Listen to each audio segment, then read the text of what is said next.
We are in Cincinnati. Showers in the area, getting set now for the Steelers and the Bengals. Round 3 and the wild card action. The winner here, let's take a look at it. A win by Cincinnati would send them to New England. A Pittsburgh victory would take the Steelers out to the Mile High City against Denver. Hello, friends. Jim Nance, Phil Simms, Tracy Wolfson, Mike Carey is here. There's not a lot of love here in the building tonight. We know that from past experiences. In fact, before the game, something unusual happened here. The officials lined up in the no-fly zone at midfield. And Mike Carey said, this is unusual. It's a great move by them. I think all week long we've heard about all the chippiness and how these teams don't like each other. And I would say this. Tonight, if you're a player and you get a personal foul penalty or get kicked out of the game, what's the word for that? Well, not very smart. That's the word. Something like that. That's a lot of words. Yeah, well, yeah, I was trying to be good.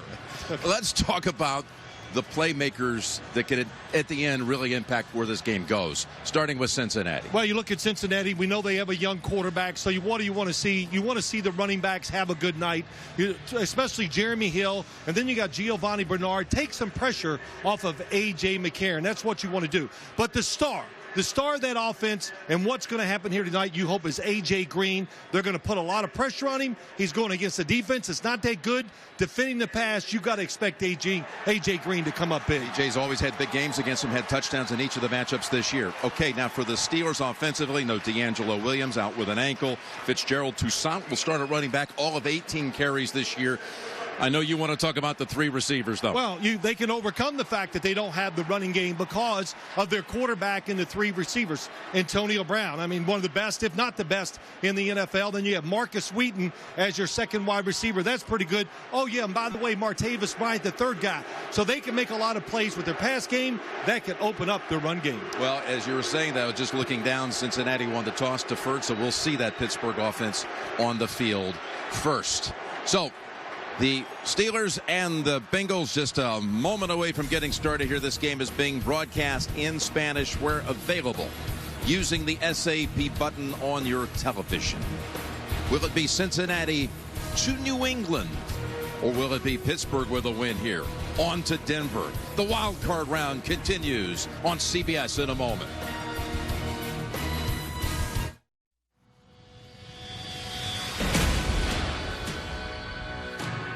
Just under 300 miles separates these 2 cities.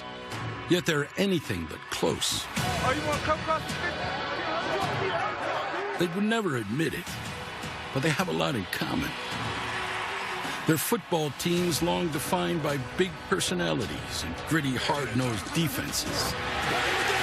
Absolutely spectacular play. Uh-oh, that's not good. Oh, the knee. That is a tough shot. For 46 straight years, the Pittsburgh Steelers and the Cincinnati Bengals have faced off in one of football's most bitter rivalries. Got him, he catches it, he's got it! Touchdown! Intercepted in the end zone. He turns the corner, he's at the 5. Tonight, they go at it again. And both know this time the stakes couldn't be higher. It's the AFC wildcard game. We're about to get ugly.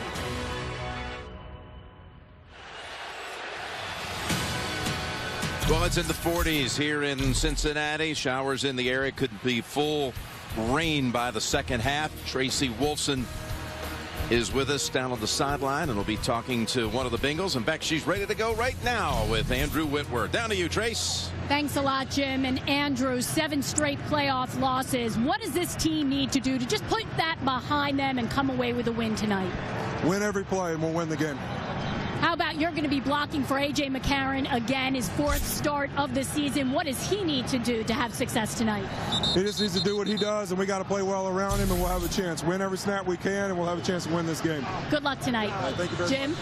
Thank you, Tracy. Marvin Lewis, when you talked with the coach this week, feels this is his best Bengals team he's ever had. Yes, it does. You know, I think there's no really gaping hole when you look at this football team on both sides of the ball. They have some playmakers on each side. Of course, without saying, we'll talk about it a lot tonight. Andy Dalton, 5 years in, 5 years of experience, had his best year of his career by far. Not being in is a big deal for this Bengals team. Got the cast off of the right hand, but not making any throws yet. He'll be reevaluated if their season continues early in the week. But Andy Dalton has to sit out and watch this one as A.J. McCarron will be starting for the 4th time. But we're going to begin with the Steelers receiving this kick. And all their playoff experience, you can't ignore that. Roethlisberger will be coming on the field with 10 all-time postseason victories, a couple of Super Bowl wins, a franchise so decorated with all of its incredible accomplishments, 6 Super Bowl titles in Pittsburgh history, and they're coming from the 6th position as they did 10 years ago this week when they came down here and won in a wild card game against the number 3 Bengals, and went on to not only win on this occasion, but become the first 6th seed to ever win a Super Bowl up in Detroit, Super Bowl 40. Well, in the best group he's ever had around him since he's been a Steeler. His 12th year, this is the best offense he has had. Mike Nugent drives this one all the way through the back of the end zone. No chance for Wheaton's return. So Roethlisberger, the first quarterback in NFL history. Some of the things he does, I think, often get overlooked. To have 6 touchdown pass performances back-to-back games. The first NFL quarterback that ever had 2 500-yard passing performances. His line, Villanueva, what an emerging story for this young man out of West Point. 3 tours of Afghanistan. There is Toussaint, who gets to start now with D'Angelo Williams inactive with the ankle. Now, only twice this year did the Steelers take their first drive of the game down the field for a touchdown, and both of those times were the matchups against the Bengals. Here's a quick throw, and it comes over to Bryant, and he steps out after a gain of 5. Let's meet Paul Gunther's defense, the 2nd scoring defense in the NFL. Carlos Dunlap breaking through this year with 13.5 sacks. Perfect.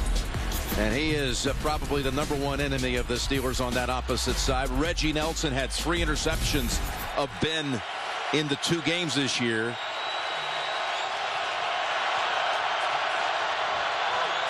Second and 6. Here is the handoff to Toussaint, and there is Perfect to throw him down for a loss of a couple. Well, Marvin Lewis said this before I even get in the game. You got to talk about Vontaze Burfict. When he's in that lineup, he changes their football team. He's so physical, emotional, very smart, makes a lot of plays, and makes a lot of what I would want to say solid tackles like we just saw that time. Maybe the word vicious is more like it. Yeah. Hayward Bay comes in as an extra receiver on 3rd and 8.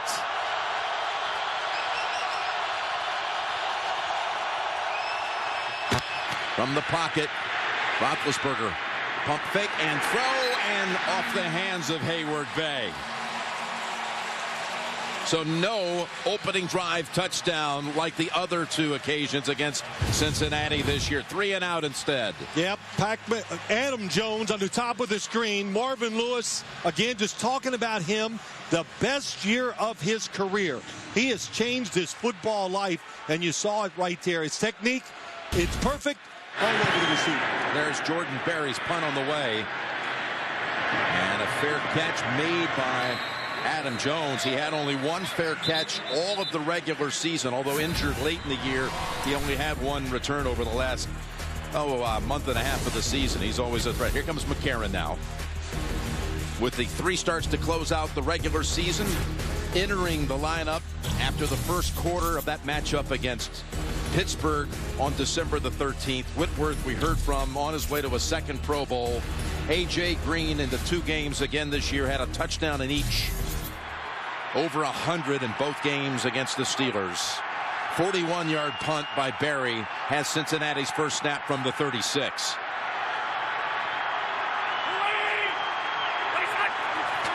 McCarron. Quick throw. It's a quick completion on the board to A.J. Green for 5. This Pittsburgh defense, now they're vulnerable against the pass. They'll turn you over, though.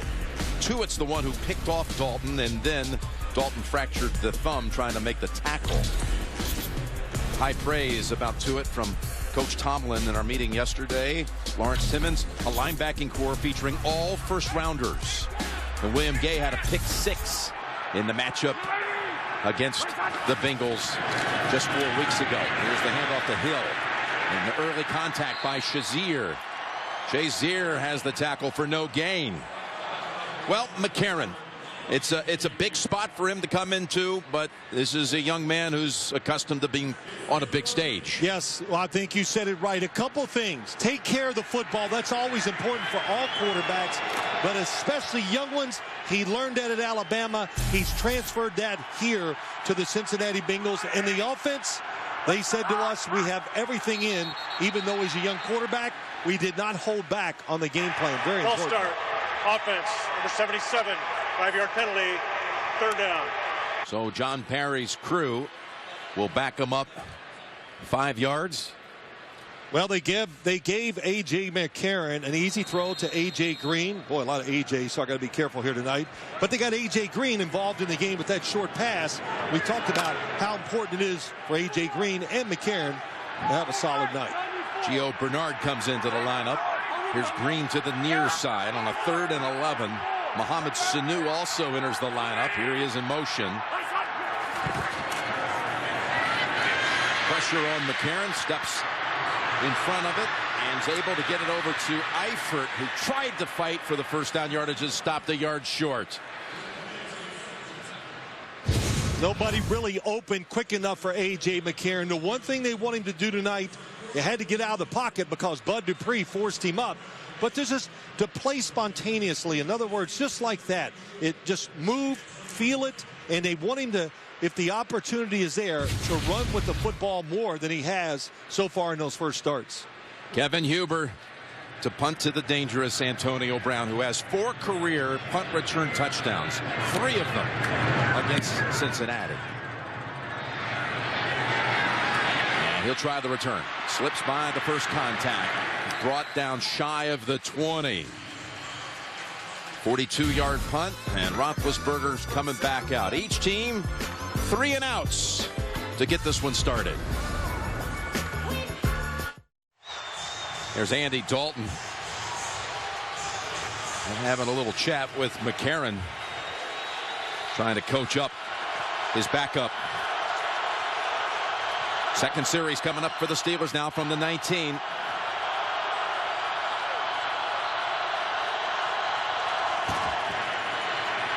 And Toussaint this time has a lane and gets about 9 running behind Alejandro Villanueva. Well, that kind of brings up what I want to talk about when you talk about what they're trying to accomplish tonight. You look at Ben Roethlisberger, he's got such great control of the football, Jim, that his decision-making has been too aggressive down the field, has led to interceptions. Now, the Bengals, they're hoping they can keep the defense back to stop all the pass receivers and not let runs like we just saw to Toussaint happen. So that'll be the big chess match, or a couple of the big chess matches here tonight. You see Heath Miller moving into a slot. There's a pass play for well, did he get the first down? Forward progress. They're going to have it.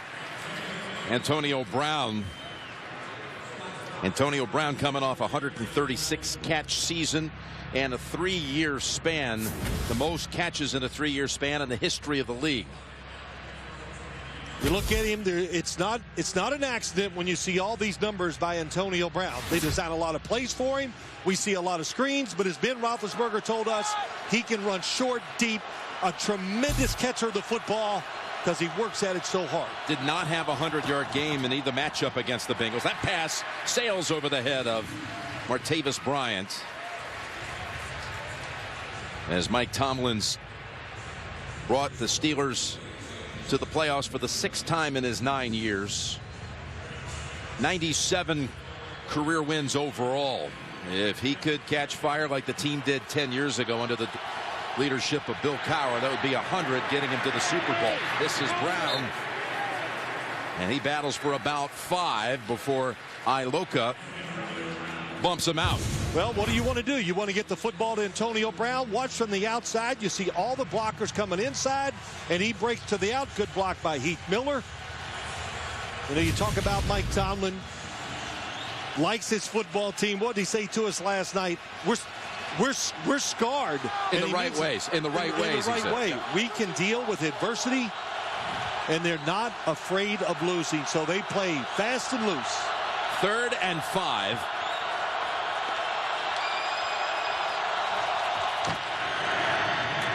And that's Miller, and they collapse in on him and hold him short of the first down. Mauluga and others. Kind of tells you what this the Pittsburgh offense thinks about the Cincinnati Bengals. It's going to be a screen inside to Heath Miller.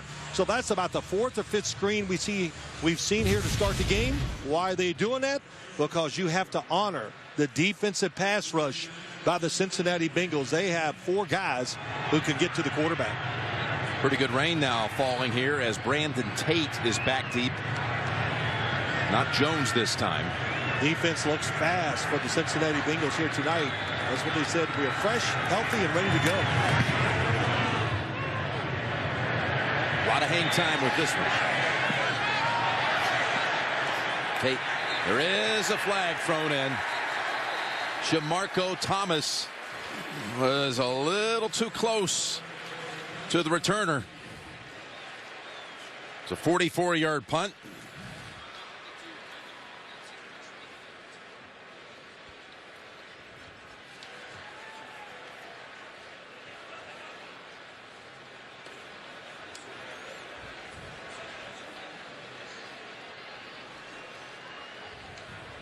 Kick catch interference. Kicking team, 15-yard penalty. First down. Timeout on the field. John Parry's all-star crew not the only ones who saw that. There was A.J. McCarron on the sideline saying, hey, give me an extra 15 yards to start this next drive. The NFL on CBS is sponsored by Southwest. Transparency, low fares, nothing to hide. Batman versus Superman from Warner Brothers Pictures in theaters March 25th, and by the all-new 2016 Honda Civic. The bicycle playing card's been produced here in this area for over 130 years. Here we go now with the penalty bringing him out to the 29, and Jeremy Hill called on first down and clogged up for a loss of 1 by James Harrison. Tracy addressed it with Andrew Whitworth, and that's all you hear about with the Bengals' misfortunes in the postseason. The Bills have gone 20 seasons without a postseason victory. Lions 24, and now you see Cincinnati 24 seasons. Pass to the sideline, and it's caught by Marvin Jones, and a gain of 13. Marvin Jones looks like he gets both feet down. How about the cushion that time that William gave Marvin Jones? And that's why A.J. McCarron can make some of these throws down the field because of the soft defense or pass defense by the Steelers. How much do you think that playoff drought weighs on the mind of these players? Well, it bothers them during the week. They get sick of hearing it. But, Jim, I've been in some situations like this. When the game starts, man, you react and you play. There's a flag thrown.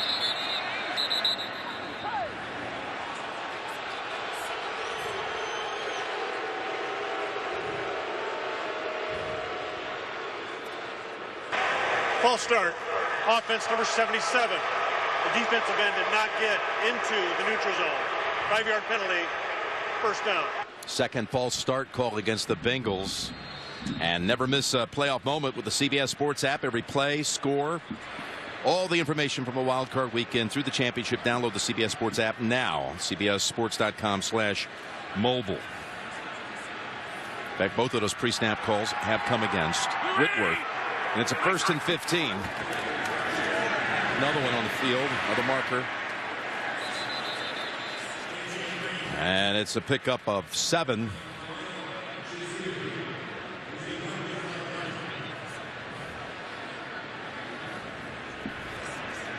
We'll see if the catch by Green will hold up. Play game defense. Action within 1 yard of the line of scrimmage. 5-yard penalty replay. First down. There is no play.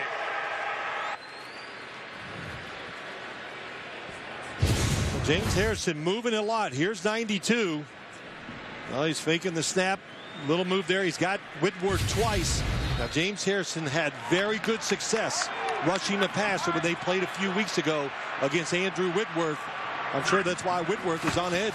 4 receivers stacked to the right, Eifert to the left. McCarron was wanting to go to his tight end and now forces the throwaway.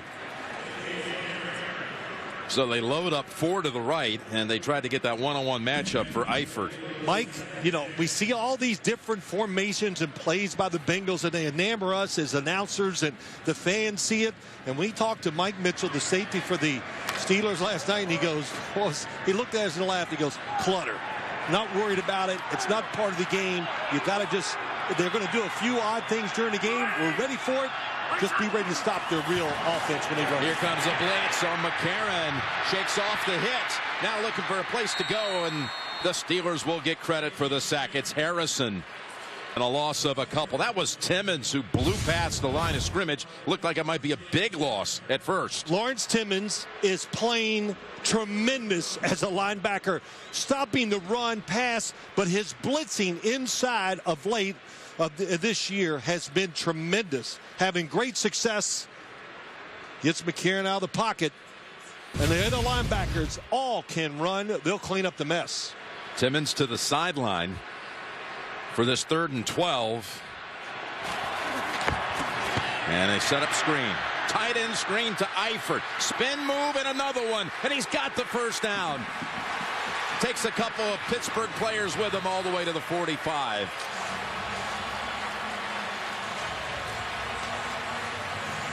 Pirouettes twice to try to find that first down yardage. And he got it. Watch the 2. Right guard, right tackle. Good block on the outside by Eifert. The defense, they're playing the 3rd and long. Everybody's so far back, they can't react fast enough. And Eifert, look, tight end, very good athlete, gets the extra yards.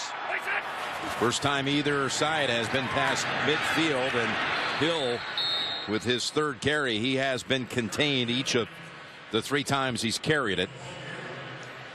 A loss of 1 that time. Heroic, emotional, and heartbreakingly real. A powerful new Code Black you won't want to miss. Wednesday at 10, 9 Central. Only CBS. Well, so far when you watch the Steelers defense, it has its problems against the pass. Very good against the run because everybody throws the ball a lot of times against them. But the linebackers are active, and right now they're winning the battle against the Bengals. 2nd and 11. McCarron threads it to Eifert with 2 Steeler defenders right around him. Shazier and Blake were there, but it's a gain of 8 for Cincinnati. Well, Eifert's taken some big hits against his team, hadn't he, Jim? And in right between the 2 defenders, it looks legal. Blake hits him in the chest with the shoulder. That's clean, and then Shazier from behind. So, look, they're all looking at the quarterback. So when you catch the football down the field, you have to know that they're going to be closing fast on the defensive side. Now, Eifert was concussed in the game here December 13th by Mitchell and had to miss a couple of games after that. 3rd and 3 for the Bengals. And it falls incomplete. Well covered that time by Robert Golden, as McCarron was trying to feed it again to Eifert. Yep, Golden all over it, reading the quarterback. That's what he did. He didn't read the receiver. The whole time he was looking at A.J. McCarron. Look, nothing against A.J. McCarron. Young quarterback, very little experience, and they're going to react to the first thing he looks at in this game. That's one thing I've heard from the Steeler players and the coaches. 4th and 3, they will not entertain the idea of a 56-yard field goal attempt. Harriman is the up back here. Huber standing near midfield. Takes something off of this one. And gets the great bounce down to the 6. And it's covered up by Tate. So the Steelers will start back at their own 6-yard line. Tonight's Next Gen Stats are brought to you by Tostitos. Bring the party. Huber for the 2nd time pinning the Steelers inside the 20. In fact, on this occasion, inside the 10.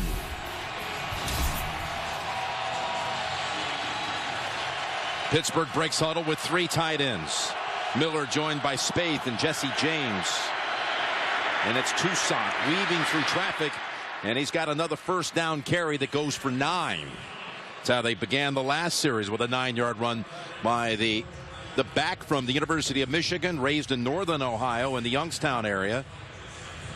Played at Michigan in front of Thomas Rawls, who broke on the scene at Seattle this year.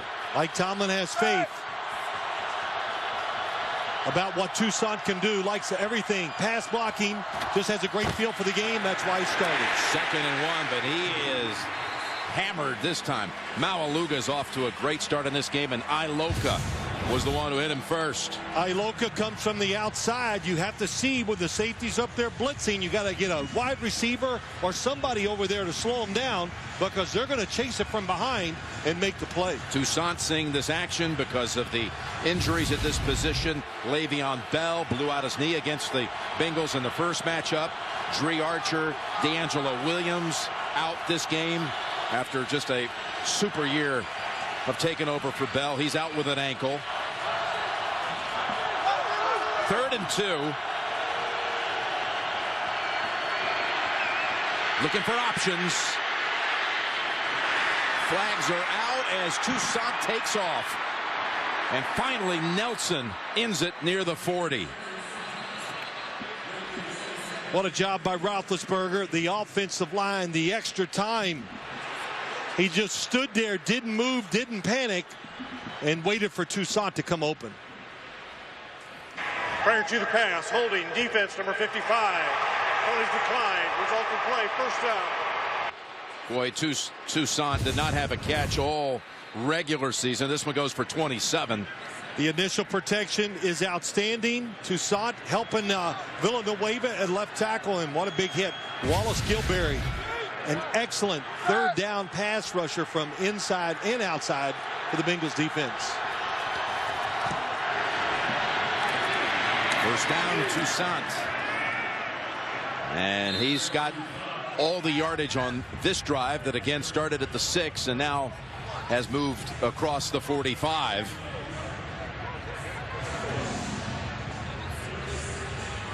Williams with 907 yards. Go with 11 touchdowns. Bell, that injury back on November 1st. Toussaint, 42 yards in the regular season. You saw Williams on the sideline. Todman's in the backfield on 2nd and 4. Here's his first carry. Nice cut. And again, what a move. Finally, Nelson shoves him into the bench. Look at that, Keith Butler getting into it on the sideline. Here we go. No, I'm sorry, that's Mike Munchak, the offensive line coach. With Reggie Nelson. But what a cut by Todman to get that big play inside, takes it outside, picks up the extra yards. Well, there is a flag in the mass of people over there. We were wanting to make sure the players kept everything under control. We forgot to say the coaches too.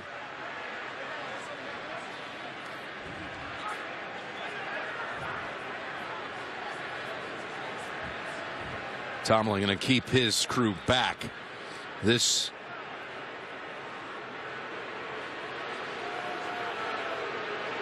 was a hit that certainly rankled Mike Munchak. Nelson, and I don't know if the flag is going to be first on Nelson or some reactionary flag as well. There's the Hall of Famer Mike Munchak. Yep, and I was just going to talk about what a job. The ruling on the field is a first down, and after the play, unsportsmanlike conduct on the offense. The coach pushed the player. The down will count. 15-yard penalty, first down, Pittsburgh. See what a job he's done with this offensive line this year. With the cut, Todman gets pushed outside. No flag for that. And,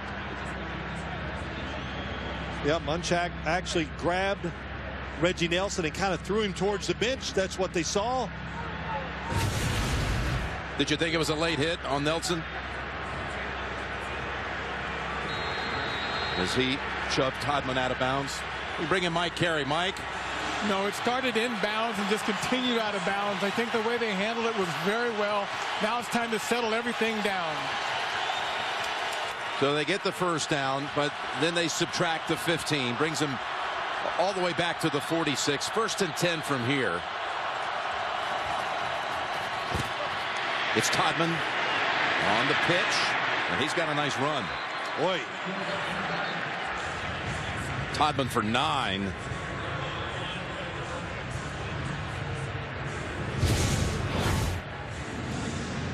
Comes in and out of bounds. There's Munchak. They running each other. Could have been, maybe it's not the action, Jim. It could have been the fact that there was some words said, who knows what. That'll settle everybody down, that penalty. That'll settle both sides down, knowing that the officials, they're going to call this tight, and rightly so. 2nd and 1. Toussaint has the first at the Cincinnati 40. Boy, you're worried about the pass. You think, well, Pittsburgh doesn't have the running backs. Not enough guys up there to stop the run. Pittsburgh doing a good job. By the way, they had 50 yards rushing in the quarter, which has come to a close without a score in that quarter. 0-0 after 1. Back for the second quarter in Cincinnati. Jim Nantz, Phil Simms, Tracy Wolfson, Mike Carey. There's the rushing yards you talked about. 50 in that first quarter on 8 attempts. And we start the second with Pittsburgh driving.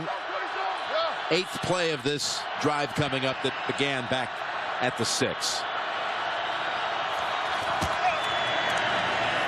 Todman bounces around, is able to fall forward for 1. Maualuga has hold of him, and one more look at what happened here.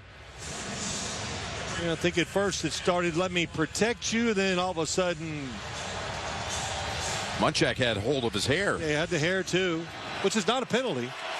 Oh, for the players.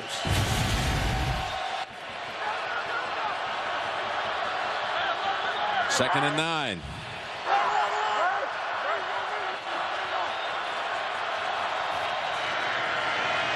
Draw. Todman up the middle. Maualuga tripped him up. Tracy, down to you. Jim, speaking with some people down here on the sideline before the game, I was told the officials did not bring up the chippiness before with any player or coach, but that Executive Vice President of Football Operations for the NFL, Troy Vincent, did reach out to each coach. Also, the NFL issued a memo to all officials, especially this crew, to make sure they keep the emotions of these teams under control, Jim. Good stuff, Tracy. And again, this is not John Perry's crew he worked with during the season. It's an all-star crew, but Perry was the referee in that game between these two December 13th that led to over 140,000 in fines. 3rd and 6, and they get to him. It's Nelson who's hobbling after making the sack. Well, what you do, you have 5 wide receivers, 4 wide receivers and a tight end, nobody there to protect you. Here comes the blitz, and what's always the key about the blitz? It's space the players out, time it right, done very well by the Bengals. Well, Nelson got his leg caught under him. The NFL on CBS is sponsored by Nationwide. Nationwide is on your side. And by Pizza Hut. Bring home the flavor only at Pizza Hut. The Walter Payton NFL Man of the Year Award presented by Nationwide is going to be trimmed down to 3 finalists before the big announcement at the NFL Honor Show on CBS February 6th. Congratulations to the players designated from the teams tonight. Cameron Hayward, who is the Steelers United Way representative, and Carlos Dunlap of the Bengals, who does a lot here to help those breast cancer survivors in the Cincinnati area. As you see, Nelson is getting help to the sideline. He has always tormented Roethlisberger in his career. 3 picks I mentioned earlier just this season alone. 6 overall. It's a big deal. Yes, it is. And Barry's punt gets the fair catch from Brandon Tate. May have been a collision for Nelson as he was getting hold of Roethlisberger on the sack. And his own player appeared to have stepped on him. It was Vincent Ray. First down. Timeout.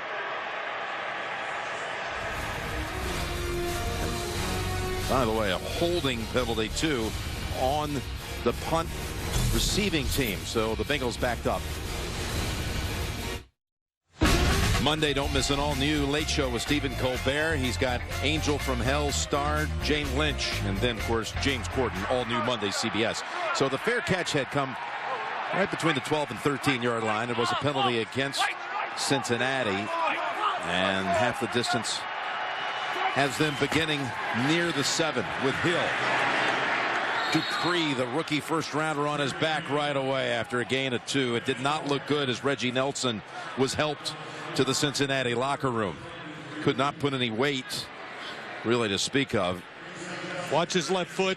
Steps on Vincent Ray, his teammate, as he came through. Watch it turn there. Oh boy, it really does. You could see the twisting left ankle. Taking him right to the x-ray room. 2nd down and 8 as McCarron goes underneath to Sanu and could not get away from Brandon Boykin. But a gain of 5. 3rd and short coming up for Cincinnati. Boy, A.J. McCarron, they said a lot of nice things about him. They're so glad he's got the experience at least going into this playoff game, and you need it. We saw a young quarterback for Cleveland last week, Austin Davis. This Steelers defense with the linebackers, when they want to be this creative, all the blitzing, all the looks, hard for a young quarterback to make all the changes, the audibles to get you into the right play. Rain on and off here at the Jungle as the Bengals have a 3rd and 3. Only 1 catch so far in the game by A.J. Green for a mere 4 yards. That's to Eifert. Look out. Coming up was William Gay, who had a pick 6 against McCarron on the opening drive of the second half back 4 weeks ago. It was about exactly that position and almost that type of throw. So, yeah, you got to deal with this defense and all the looks. Now you got to deal with the weather. But they got up there. They fake blitzed. They dropped out, confused the quarterback. He did the right thing, get rid of it quick. Had Eifert caught it, he still would not have had enough for the first. No, he would not. They were closing fast. 6 total drives in this game. And now the 6th punt. It's Huber.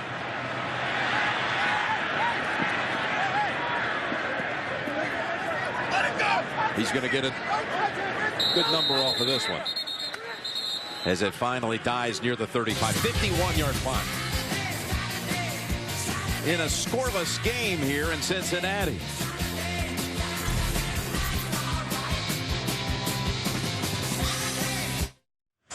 Let's take a look at next-gen stats presented by Tostitos, and let's talk formation.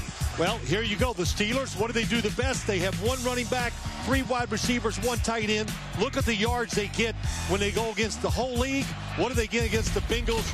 Much tougher. The Bengals know this offense. They have good defensive backs. They can cover. And we've seen that here tonight. That's Toussaint for 2. Maualuga on another tackle, and with Nelson out, Cincinnati has brought in Sean Williams at safety, his 3rd year out of Georgia. He had a interception in the first matchup this season against the Steelers. That's right. I'll just say this one more time. Maualuga and Burfict are everywhere. And Marvin Lewis just said when you put the 2 of them in there together, it just changes their defense, changes the personality of the team, and they've made a lot of plays here tonight. 2nd and 8. Play action. And Roethlisberger saw this had no chance. Heath Miller was in the area. Up screen to even Heath Miller. How about, here we go, perfect. Right off the start of the game just says, here I am. And then how about Maualuga? He's done this about 3 times. Just crushes the screens to the outside, making them worthless. And then Maualuga just overpowers Cody Wallace, gets in the backfield with Iloka and makes the tackle. So, see, I saw it, and we showed it to you. That's how they're playing. Both teams are 1 of 4 on 3rd down. This is a 3rd and 8 for the Steelers. Green's coming down pretty strong. Roethlisberger's throw in the area of Wheaton, incomplete. Took too long. Ben Roethlisberger, he knows he's played against the Bengals enough. Wheaton to the outside against Adam Jones. Nice job, sells it in, sells it out. But the football's gone because, like I said, took too long. He knows that pass rush is coming. Brandon Tate back at the 18-yard line.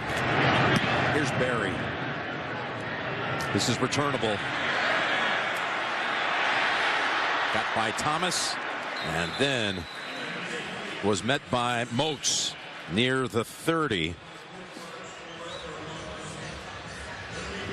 44-yard punt as McCarron comes out. He's 6 out of 9 for 55 yards. The playoffs began down in Houston with the Chiefs just annihilating the Houston Texans from the get-go. They scored 11 seconds into the game on the Nile Davis 106-yard kick return. We are now fumble and fallen on right away by McCarron. We're 19 minutes into this game with no points. Well, let's see. Let me make an observation here. The Knight got to stay in there. The rain, yeah, he's under there. The football just a little off center.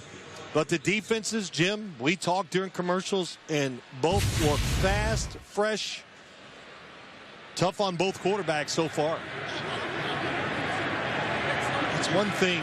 Paul Gunther, defensive coordinator for the Cincinnati Bengals, says we're physical, we're healthy, and we've seen that so far against Ben Roethlisberger. 2 first downs produced by Cincinnati, 4 by the Steelers, and a 2nd and 11.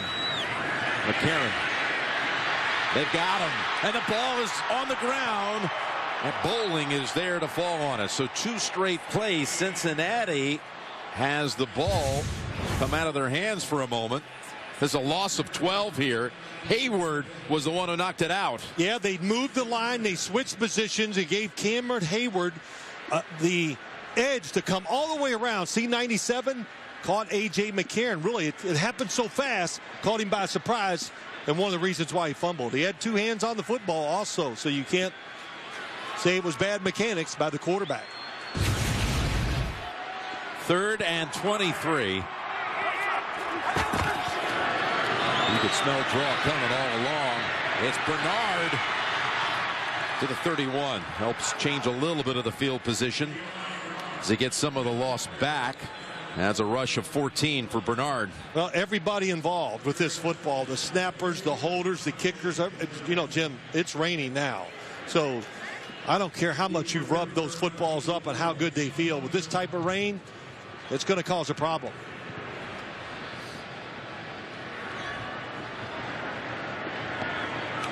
Huber for the 4th time.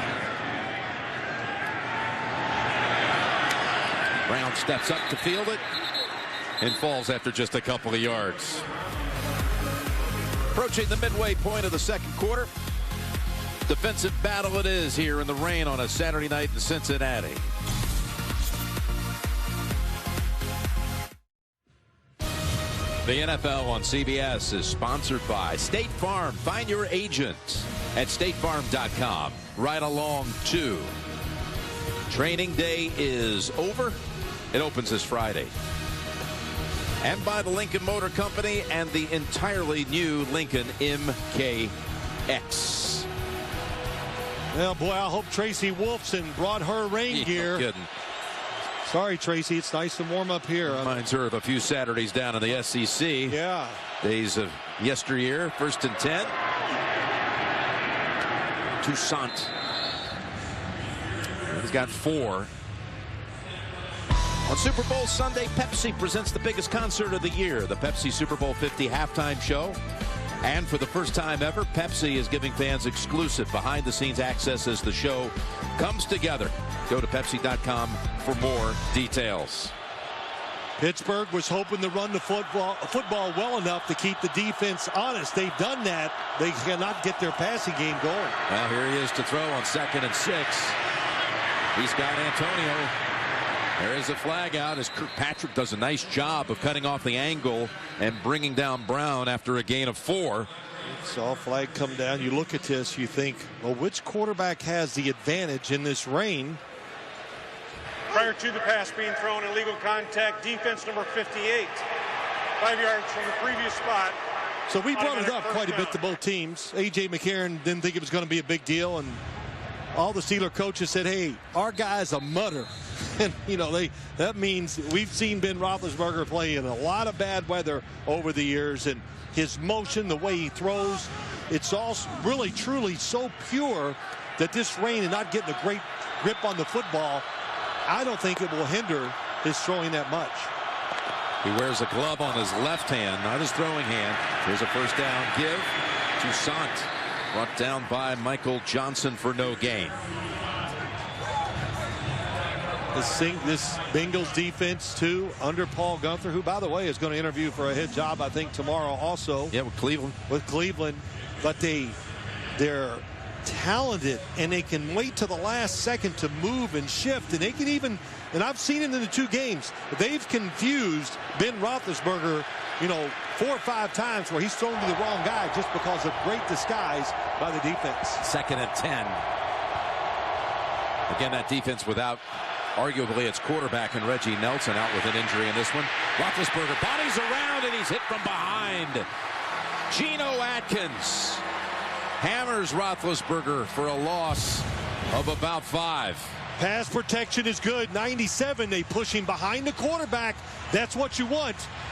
But nobody open down the field. And a penalty marker came down well after the play had ended. Well, that was a big hit, wasn't it? Well, Atkins, one of the best at doing that. He tied for the most sacks by any interior defensive lineman in the league this year, on his way to a 4th Pro Bowl. Bengals are getting in shoving matches by the unsportsmanlike conduct. Defense, number 94. 15-yard penalty from the That's on Domata Peko. Saw a few guys in there shoving. I don't think I'd shove Domata Peko. First off, you couldn't move him if you hit him with a truck. So, but there you go. They're making up. So that's. But just after your defense comes up with the big play, the unsportsmanlike call brings the Steelers to the other side of the 50 and a new set of downs. Coverage by the Bengals defensive back so far has been outstanding. We've seen Roethlisberger plenty of time, just can't find anybody open where to throw it. Peko's teammates were getting on him. That's why you saw the embrace trying to make up, and it's batted down by Dunlap. Sometimes the best thing you could do against a quarterback.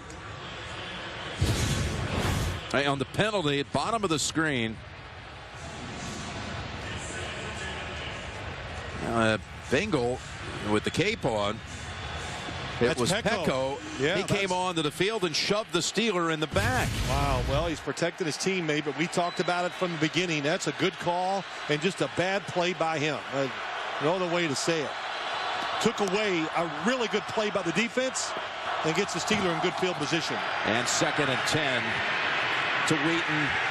Got him by the ankles and the ball's down. And I think Cincinnati has the recovery. Cincinnati football recovered by Iloka. Perfect had the hit that got the ball out of the hands of Marcus Wheaton. We are seeing playoff defense out here tonight so far. And really, it wasn't anything to do exactly with Perfect. It's just that Wheaton lost control of it.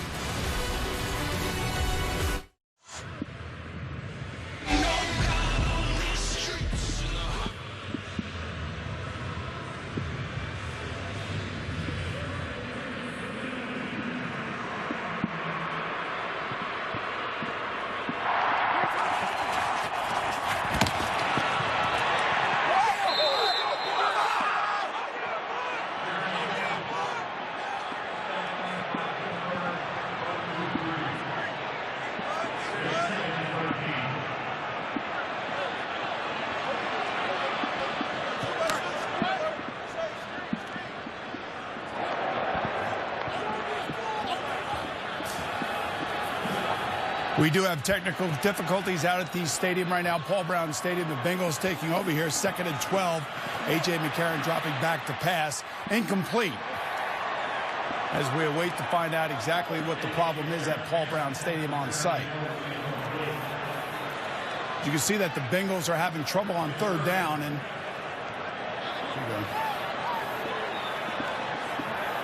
All right, let's go back to Jim Nantz as we finally restored the connection. Back to Jim Nantz at Paul Brown Stadium. I want to apologize for that brief technical glitch. We lost power up here in the booth for a couple of plays, but we pick it back up now with a third down on the way. Just missed some of my best work. Shoot. 3rd and 13. McCarron goes down the field, and it is intercepted by Blake.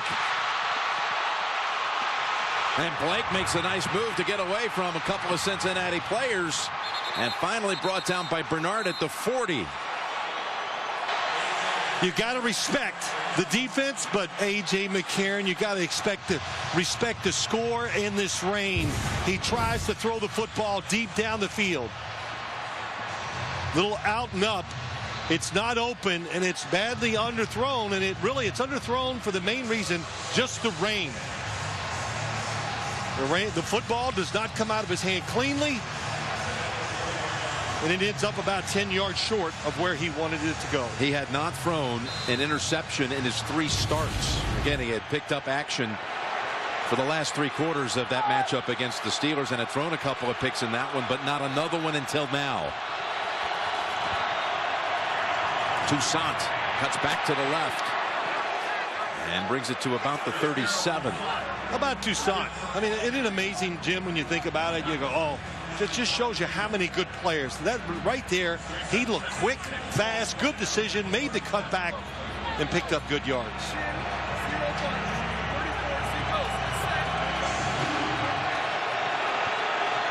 Bryant to the right, Antonio Brown to the left. The 2nd and 6.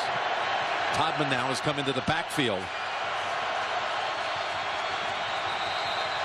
And hold on a minute here. Timeout called by Cincinnati.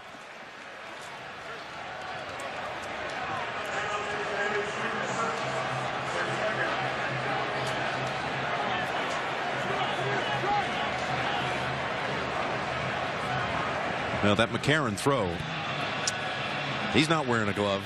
No. I know you have been one that believes in that. Well, listen, we asked him about the glove, and he goes, you know, it's fine. He said all these things, but it only takes one little throw where it sticks to your hand or doesn't come out the way you want, and that scares you from wearing it. But I don't know if he's worked a lot with it, but I think it's a situation. Go to the sideline, check it out, test it out, and see if you like it and go with it. There you go. How about that? Boy, Jim, you're right on it. And he's going to put these gloves on. And I watched him throw yesterday in the rain. Yes. And it was a struggle. It was a struggle, yes. You were in practice yesterday. Going to have to go to it. 2nd down, handoff to Todman, who has made some explosive runs when given the chance, and he's got another 8. Well, as Mike Tomlin would say, he's a slasher. There's the Heath Miller gets the edge. You can see that he just waits and then has that ability just to jump it outside and pick up the yards. And here we are. Everybody's asking, well, what's Pittsburgh going to do for a running game? And we're trying to talk about it. You see what the 2 running backs have done so far. Running the football, not the problem. Getting receivers open. That's the problem for the Steelers. 1st and 10. This time only 1. Mauluga there to meet him. Tomorrow on CBS, as you see a flag come down, what does Vladimir Putin's war in Syria look like? 60 Minutes goes to the front lines to find out. Plus, after 30 years on death row, follow a wrongly accused prisoner as he becomes a free man. 60 Minutes tomorrow, only CBS.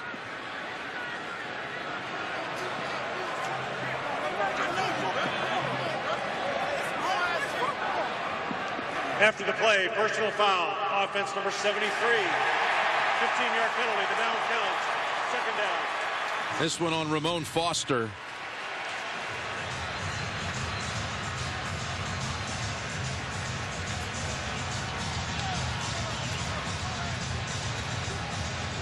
Well,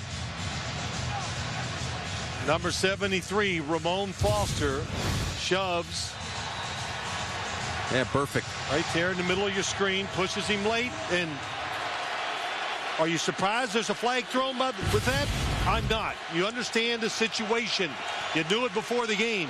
Jim, you showed the officials at the 50-yard line making sure there was going to be no altercations. The players should have seen it. You should know the flag is going to be thrown. 2nd and 25. And Roethlisberger goes down the field. Open is Brown. And he's got the catch near the 20. Beautiful throw. Sean Williams was back there defending. Williams in the game for Nelson. There's a guy underneath and then one deep. And Ben Roethlisberger, well, he answers some questions. Beautiful touch on the football down the field in the rain. That's what he told us last night. Don't look at Antonio Brown as just a guy that catches a lot of short passes and screens. Tremendous route runner. Good example right there. He picks up 23.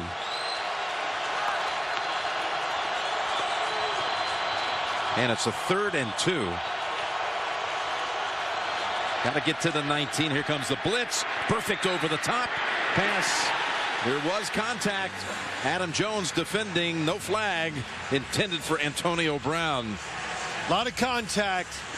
But Sean Williams, the safety, he had his eye out looking for this type of route. You know, Adam Jones in pretty good position. And I would say that's a good no call. Going to have a field goal attempt coming up.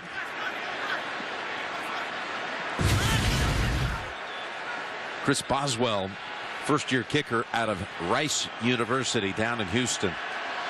And what a signing he's turned out to be. Brought up October 3rd, made 29 field goals during the regular season. This from 39 out. And the kick by Boswell, center cut. First points of the night. 39-yarder by Boswell. Comes after the interception by Blake. The NFL on CBS is sponsored by IBM. IBM Watson can help us outthink our biggest challenges. And by Bud Light, the official beer sponsor of the NFL. Let's take a look at our nationwide Skycam. On a gray, rainy night here in Cincinnati with 2:27 to go in the first half.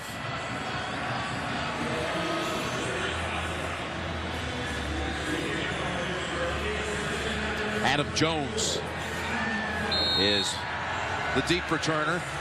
Pearman just in front of him.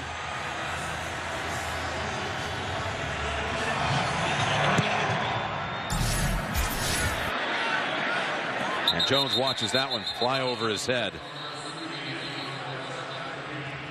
Andy Dalton, Phil, we got more pushing and shoving up here near the 20-yard line, and the officials step in quickly.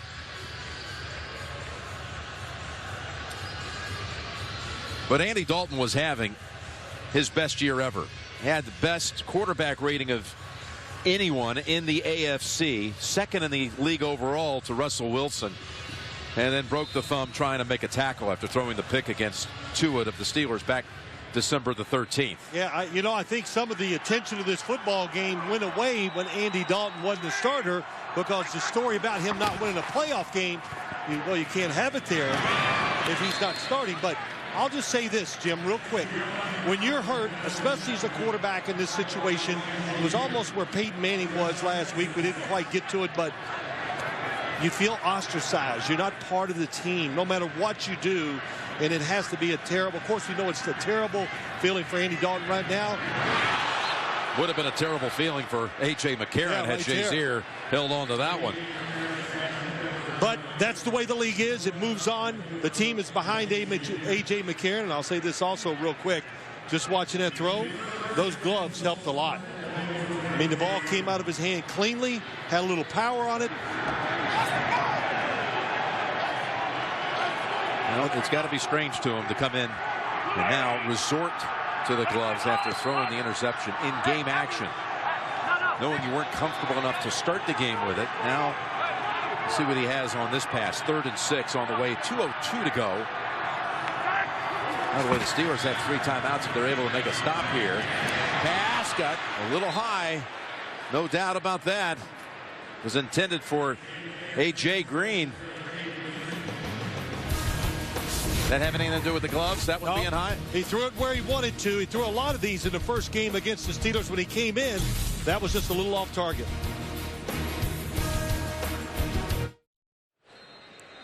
Bengals are going to punt coming out of the 2-minute warning. Very short work. Once again on that last possession as Huber hits the ground. There is no flag. And the fair catch is made at the other end by Antonio Brown. It's been a very quiet first half for A.J. Green. You know, it has, and I know they'll go in at halftime, and they're going to have to make some adjustments and find ways to get him the football open there. And you sometimes think, look right here, you say, well, he's open, but if the quarterback looks that way, Shazier, number 50, is going to get there. You got to move him around, get different formations, and we know Hugh Jackson's on the sideline. He has that play sheet you look at, and there's a big section of it that just says A.J. Green, because they have a lot of plays specifically just for him. He did not play in last year's postseason game.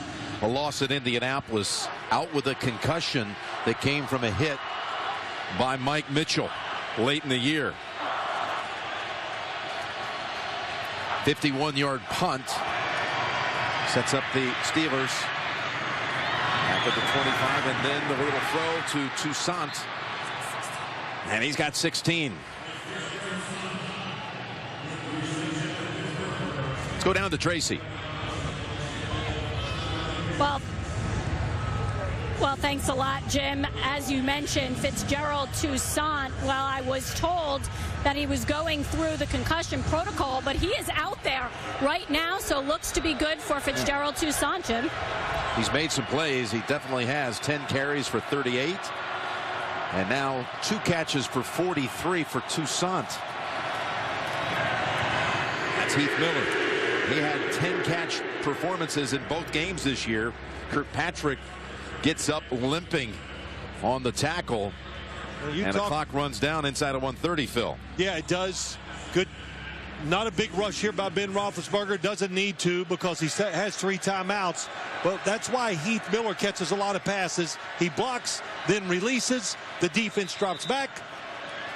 Yeah, Ben Roethlisberger throws it short. The officials stop the action because Kirkpatrick has now fallen to the ground. They've already lost, of course, a hugely valuable part of their secondary on Reggie Nelson.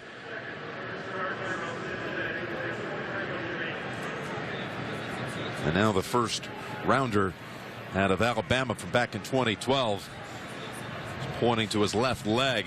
Cincinnati charged a timeout. The Bengals have 1 remaining. The Verizon halftime report is coming up with JB and all the team. Pat Kerwin giving a little of his special insight to Boomer. There's Bart, Coach Coward, Tony Gonzalez. They're getting set for the Verizon halftime report. Well, Pat knows a lot, and I know this too. You know, sometimes you called it the rubber match. Here it is tonight. When you play a team 3 times in 1 year, it's hard to show them anything they haven't seen or prepared for. You know each other physically. Hard to win some of those one-on-one battles. I think it's a big reason why we have a 3-0 score here. And again, they split the 2 regular season matchups. There is a slashing Brown looking for the sideline and finds it. This is what they expected when you look at the Steelers offense. Ben Roethlisberger said, oh, I know how they're going to play us. They're all going to drop back, and we're going to try to throw. Thought we'd have to throw a lot of short underneath crossers just like that. Coverage has been tight. That's the first one that's really been open for Roethlisberger. It went for 11, and now Brown 4 catches for 40.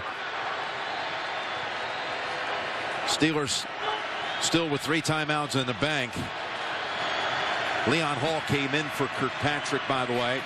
Here's Roethlisberger standing in the pocket, and it's dropped by Toussaint. Could have had that one. Could have got some yards. Everybody had their backs turned, and that was Vontaze Burfict against Toussaint out there with no help. That could have been a big, could have picked up 10, 15 yards. But again, looking down the field, hard to find that open guy when the Todd Haley defense plays man-to-man. Sorry, Jim. They've been all over the receivers, and Todd Haley keeps trying different formations and movements to help his receivers out. 2nd and 10 with 1:05 to play in quarter number 2. Chris Lewis-Harris has come in as an extra defensive back. Marker down at the line of scrimmage. Open in the middle of the field is Brown at the 27. I think it's going to be an illegal formation. Martavis Bryant didn't line up on the line of scrimmage. The play went for 17. Illegal formation offense. Number 73 was the end man on the line of scrimmage. 5-yard penalty. Replay. 2nd down. Call it on Foster. Yeah, but it's going to be the tackle. Look to the bottom of the screen. Here's the end man on the line of scrimmage. Wide receiver, that's a tackle. He's got to be up on the line of scrimmage to cover. The tackle did not.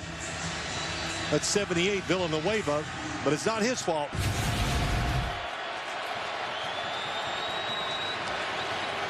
Takes off the 17-yard gain.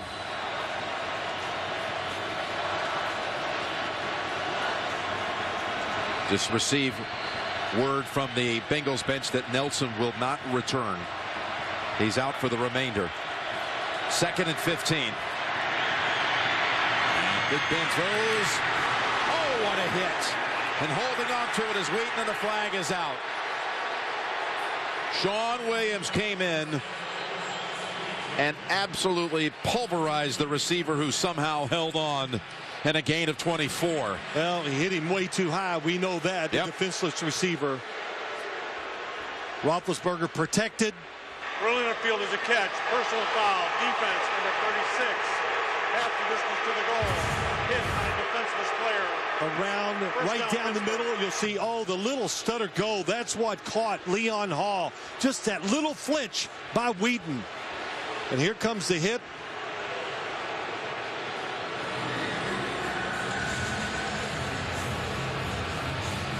Hits the helmet with the shoulder. And you know what? When you hit high, it's tough for these defensive backs, but they're learning to protect each other, that receiver and themselves out there. But when you, even if it's close, they're going to throw the flag in a situation like that, and that was a good call. Well, the call brings Pittsburgh to the 12. What a route, though. What a throw by Roethlisberger. Who's throwing again. And it's incomplete. Brown, the receiver. Ray on the coverage. And again, the Verizon halftime report is on the way. They'll have the video recap of Kansas City's impressive performance today in Houston. The Chiefs winning again. Now their 11th straight win. Yeah, it was impressive. It was methodical. A lot of good play by the Chiefs. Defense was awesome, just like we're seeing in this game here tonight. If Pittsburgh wins this one, Kansas City goes to New England. With Cincinnati. And that would send the Chiefs out to Denver as Toussaint's held to no gain. And a timeout call here by Pittsburgh. Still two remaining. Well, the rain looks like it's settled down a little bit. Just now drizzle, so that's going to make it a little easier for the players. Cincinnati for the game has only 57 yards of offense, 11 coming in this quarter. Pittsburgh 85. We've seen a couple big throws. Ben Roethlisberger getting the time overall. Had a blitz. Really, that was his fault. He has to get rid of it quicker on the one blitz where he got sacked. But getting that extra time to throw it down the field, we've seen some good completions here in the second quarter. 3rd and 10 from the 12.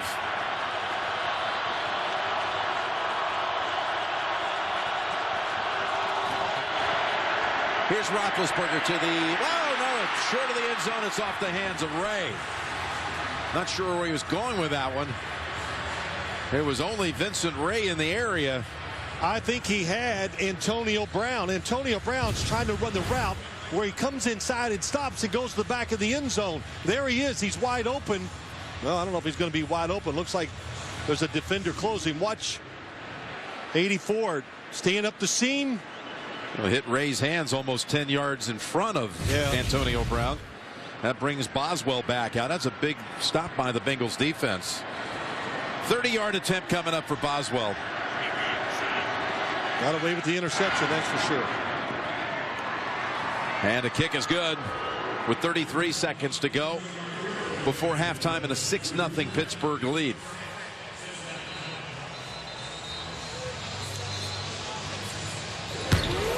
Tomorrow it's big times in the Big Ten. The Buckeyes will be battling the Hoosiers here on the road to the Final Four. CBS Sports, Ohio State at Indiana tomorrow, 1:30 Eastern Time. Well, of course, 33 seconds to go, down 6-0, unless it is a really good return. You take a knee, you go in at halftime, and you kind of rethink what we're going to do to help out our young quarterback to get our offense going. Well, I will say this about the second half. And the Bengals with this playoff drought, if you just go the last 4 years, this is the first time ever the franchise has been in the playoffs 5 straight years. But in these 4 previous playoff appearances, the second half, the Bengals have been outscored 57-6. Well, don't tell them that stat at halftime. That won't give them confidence. Trust me. But you know what you got to do? Hugh Jackson, offensive coordinator, Marvin Lewis, the head coach. You got to give some easy plays to A.J. McCarron and get him in the flow and get him confidence. For a young quarterback, even a veteran quarterback, you would do that. And we've talked about, and we've seen many times, the Steelers will give you some of those underneath throws. I don't know, after this quarter alone, throwing the interception, fumbling 2 other times, although the Bengals recovered them both. It's exactly what I would have expected right here. Oh, yeah. Kneel down and on to the half. The home playoff teams haven't scored yet in 6 quarters. Well, it's just the second game, but you're right. And what's the other stat that you told me about home? The quarterbacks are the visiting quarterbacks on wild card weekend have 37 postseason starts. The home quarterbacks this weekend, the 4-0 before today. All right, Tracy, down to you. Thanks a lot, Coach. It seemed like you started to get things going in the passing game, specifically on that last drive. What more do you need to do, though, in the second half? We're moving the ball, but we're not finishing drives. You can't play good people and settle for field goals. It's a one-possession game because we're not finishing drives, so we got to play better. What can you say, though, about what your defense has done in that first half? They just got to keep it up. We expected them to play well. We're not surprised by that. They got 30 more minutes to do it. Thanks a lot. Jim? Well, his defense held the Bengals to 2 first downs. 2. And a total of 56 yards. 6-0 Steelers at halftime. Back with the Verizon halftime report. After this message and a word from your local station, you're watching the NFL on CBS, home of Super Bowl 50. Getting set for the start of the third quarter. The Steelers will be kicking the football to Cincinnati. Pepsi presents the Super Bowl 50 halftime show. What does it take to pull off a halftime performance? Find out how the crew makes the magic happen. Follow the journey only on Pepsi.com. We've got two of the seven highest scoring teams in the league, and they produce a total of 6 points in the first half. Field goals by Boswell of the Steelers. How can the Bengals get McCarron going here in the second half? A lot of things. One, thought that the halftime show did a terrific job explaining some of the things, but A.J. McCarron, he's young, so I understand. He's got to help himself first. You can't look at one receiver and then throw it to that guy. That's why we've seen a couple plays where they've almost picked off the passes. They know he's young. He's going to look, and they're going to react to it, so look it off if you can. The coach has got to give him some easy throws. And I do believe the gloves are going to make him have more confidence if he wears them here in the second half. And as you look at the numbers, let's also keep in mind he's getting no help at all from the running game, which you would have thought with two runners that had the seasons that they did. Bernard and Hill's a pretty powerful 1-2 punch. You see the numbers here. They had that one draw play on 3rd and forever that went for 14, but other than that, the Bengals had -4 yards on the ground. I like what Boomer said. I thought it might be more of a factor. Spread the offense out.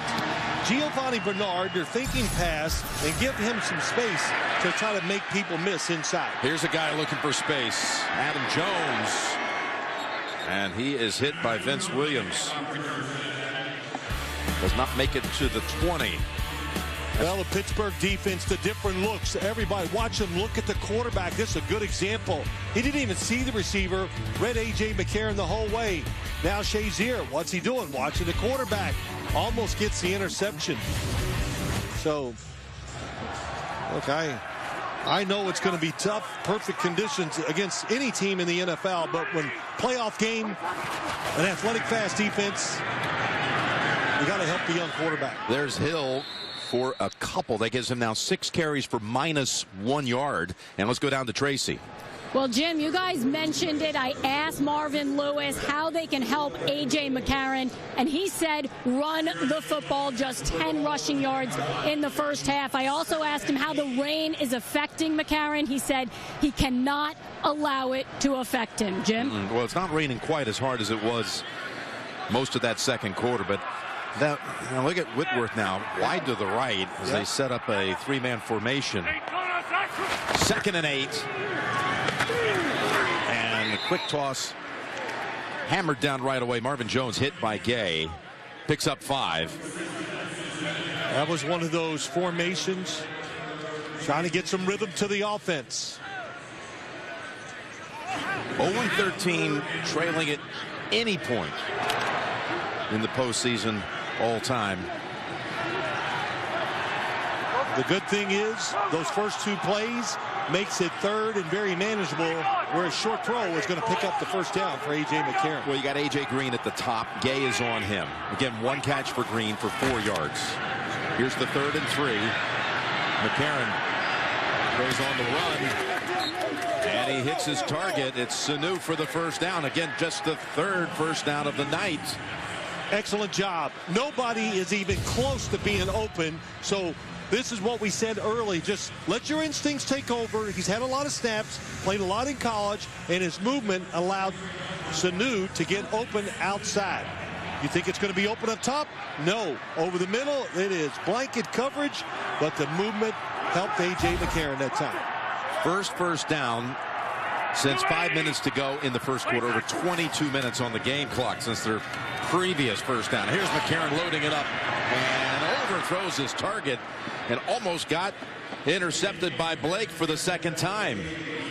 I'm not sure whose fault that is. A.J. McCarron threw it exactly where he wanted to. He thought A.J. Green was going to keep going to the sideline, but he stops. So, watch, gets outside, coverage underneath. Well, he's stopping the whole way, so somebody made a mistake. 2nd and 10. Hill finally has an opening, has a first down and a whole lot more. Down to the 30-yard line before he's pushed out of bounds by Timmons. It was A.J. Green who really helped make that happen with a big block on the outside. Run of 38. You said it. He made the block down the field. Watch Will Allen, 20, come up in the hole, misses.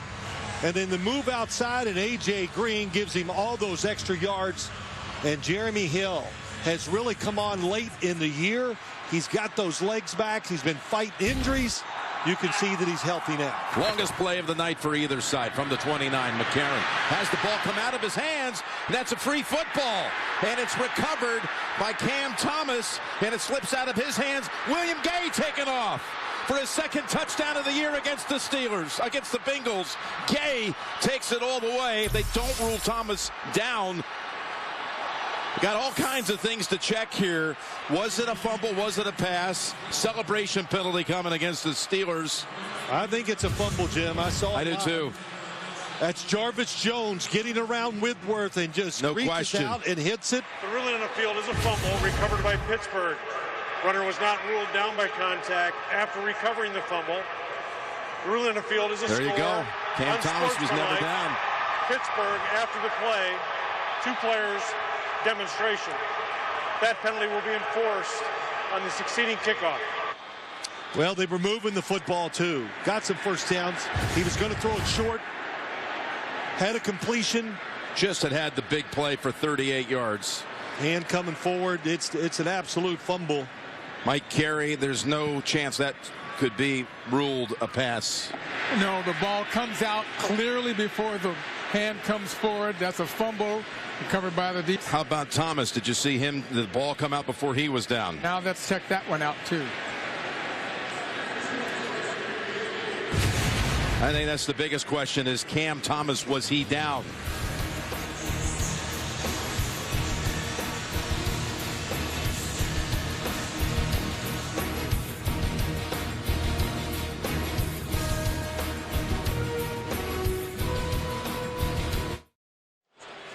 The William Gay return will not stand. This was Cam Thomas making the recovery, and he is down, tackled by Bowling.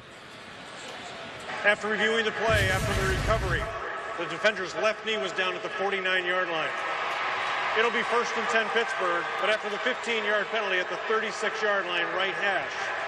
Please reset the game clock to 12-13. 12-1-3 on the game clock, please.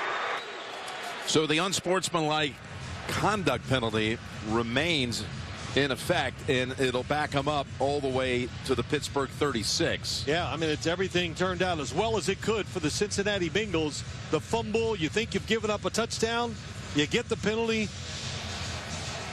Of course, the A.J. McCarron had some rhythm. They picked up some first downs, was going to throw a little check down that was going to be complete. But Jarvis Jones made the big play.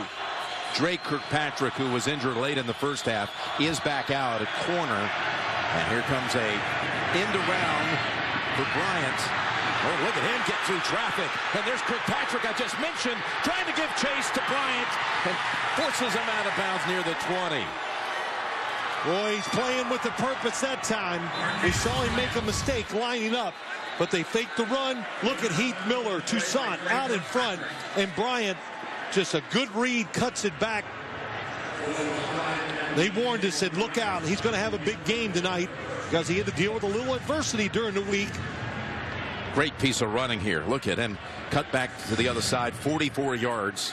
What a good job by Kirkpatrick. Just put his head down and stayed with it. And he's hurt again. I just finished saying that he had returned after being shaken up late in the second quarter. And now he's able to at least jog to the sideline, but the Steelers have it. 1st and 10 at the Cincinnati 20-yard line. You know, plays like that work. They've been running the football well enough, Jim, and you know, you got the quarterback, the wide receivers, a lot to look at. So when they come out there with reverse, and that's always a staple. Todd Haley's always going to have a reverse in every game plan. We know about all the screens. He's going to make the defense sit, read what he's doing, then react. He's just not going to let them get free runs the whole game at his offensive players.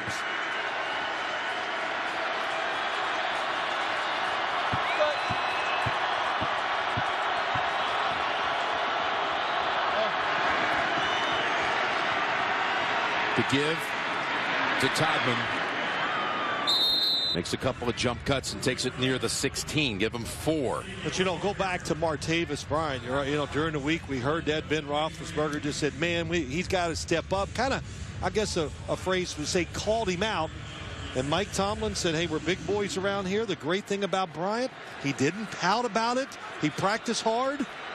Well, Ben actually called him in advance of his radio show and said, I'm going to do this. I'm going to challenge you, and I'm doing it out of love. Well, couldn't you do it in Providence? 2nd and 6. By the way, Patrick set out one snap. He was back in on that play. No gain for Todman that time. 3rd and 6 on the way. I heard Bill Cowher talking at halftime. We haven't seen anything yet, but talking about Ben Roethlisberger, big hands. I talked about it earlier, too. Wet footballs, even though the rain looks like it's stopped. It's just not a problem for him. And he's not a guy that squeezes that football so tight where he has to have the perfect grip.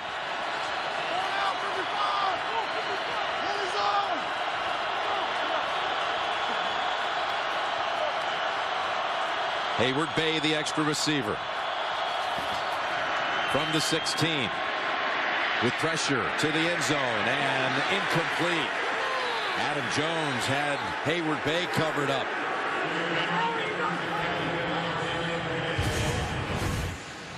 Adam Jones once again faked like he was going to bump Hayward Bay at the line of scrimmage, but never fooled. The little stutter go. Just watch it. The only thing you could say, maybe Antonio Brown coming across, but they're playing a, like you say, a shell defense. In other words, let him catch it short if he wants to. Let's run up and make the tackle. Roethlisberger looking for the touchdown. Really good stop by the defense once again. Yeah, Tomlin told Tracy going to the locker room, got to finish drives. But the third time now they call him Boswell. This from 34. And he makes the margin. 9 with his 3 kicks.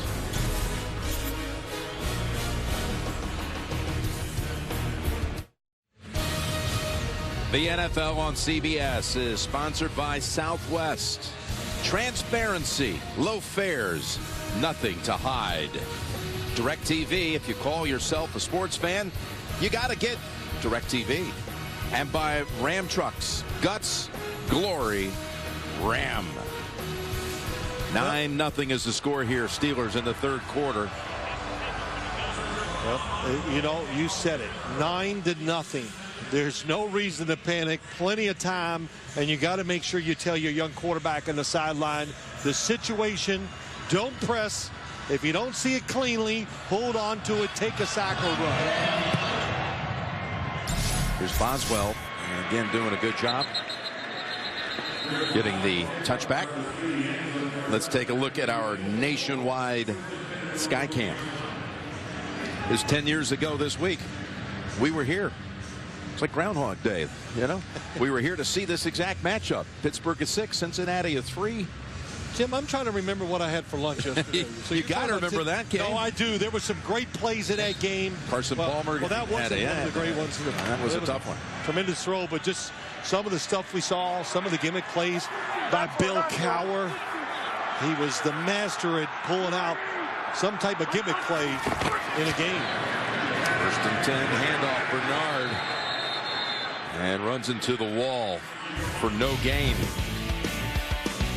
Yep, the Steelers were a 6. This is the longest pass play in Bengal history to Chris Henry. But the key there was that Palmer had a torn ACL. Here's he wanted the trick play. He's back to Roethlisberger.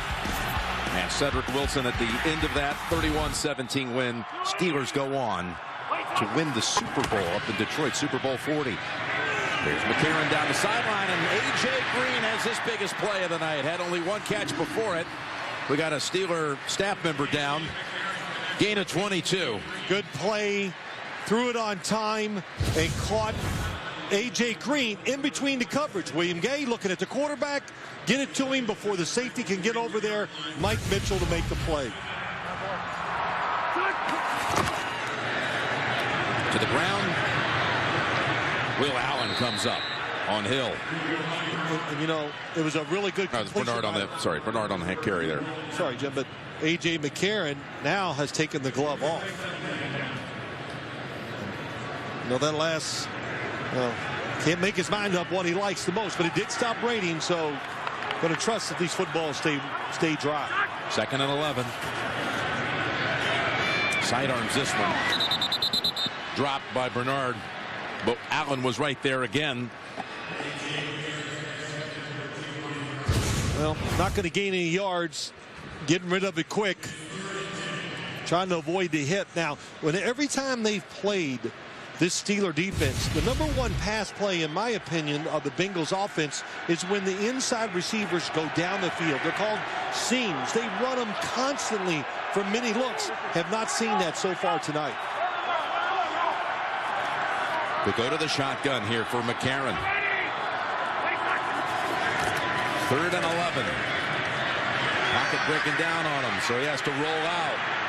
Throws on the run to the sideline, and they'll have to punt again. Didn't see anything really open, but he's just got to learn. And it's, you know, he's looking at one guy and running. Tough to do. Let's see, trying to get across the field here by Sanu. Not open. By the time he Has a chance to look for the second receiver. He's already bailed out of the pocket.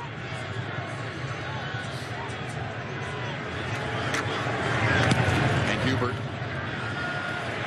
punting for the 6th time tonight, gets the fair catch by Antonio Brown. 42-yard punt. 9-0. Bengals offense can't get going. The Steelers defense controlling. Tonight's Next Gen Stats are brought to you by Tostitos. Bring the party.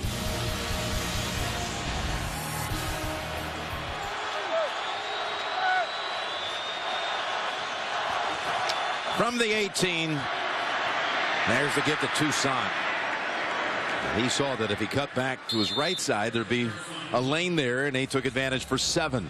Toussaint doing a fine job in here. Got an injured Bengal on the field. I believe it's Wallace Gilberry. Yes, it is. Take an injury timeout. The NFL on CBS is sponsored by Intuit TurboTax. Taxes done smarter. And by Clean Crisp Coors Light. The American Sign Museum here in Cincinnati. Just find the sign outside. Make your way in. 2nd and 4. Coming off the injury timeout, but Gilberry was able to walk to the sideline. Looked like he might be all right.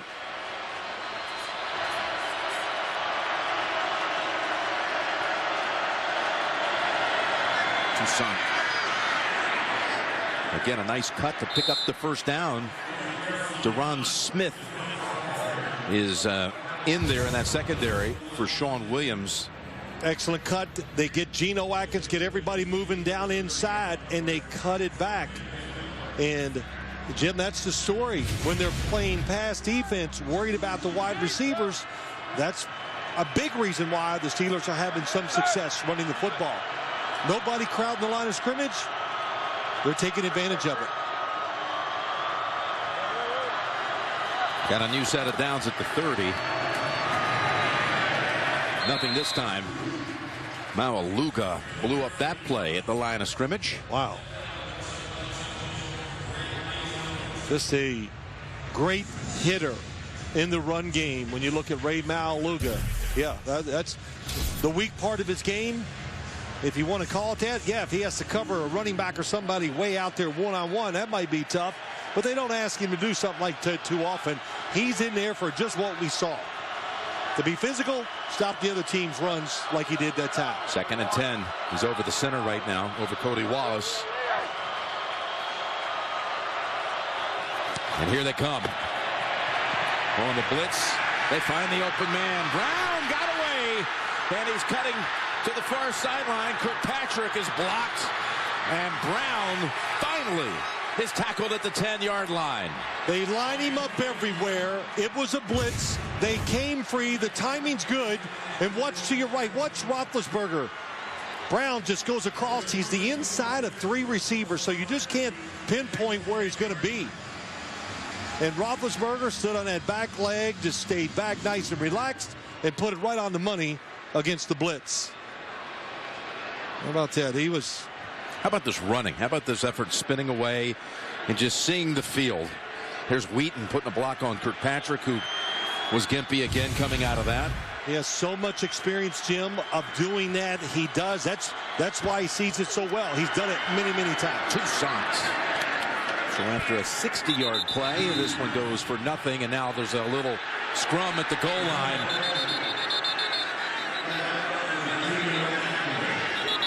DeCastro's on the bottom of the pile. What happened is David DeCastro just blocks. Couldn't see who it was. Drove his guy all the way. Perfect that time, I think it is. Back into the end zone. So that's why the scuffle ensued. DeCastro, the right guard. Yeah, he's on perfect. Yep, got him, and that fight's not on, and he takes him down.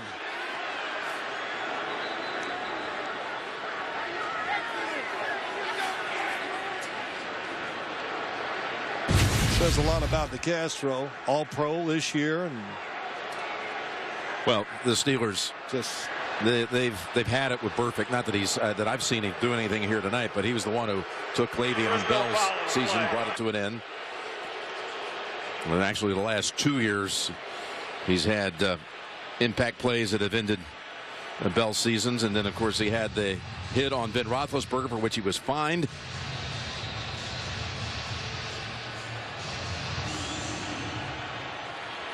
After all of that, they tear the teams apart. There's no flag. It's a 2nd and goal.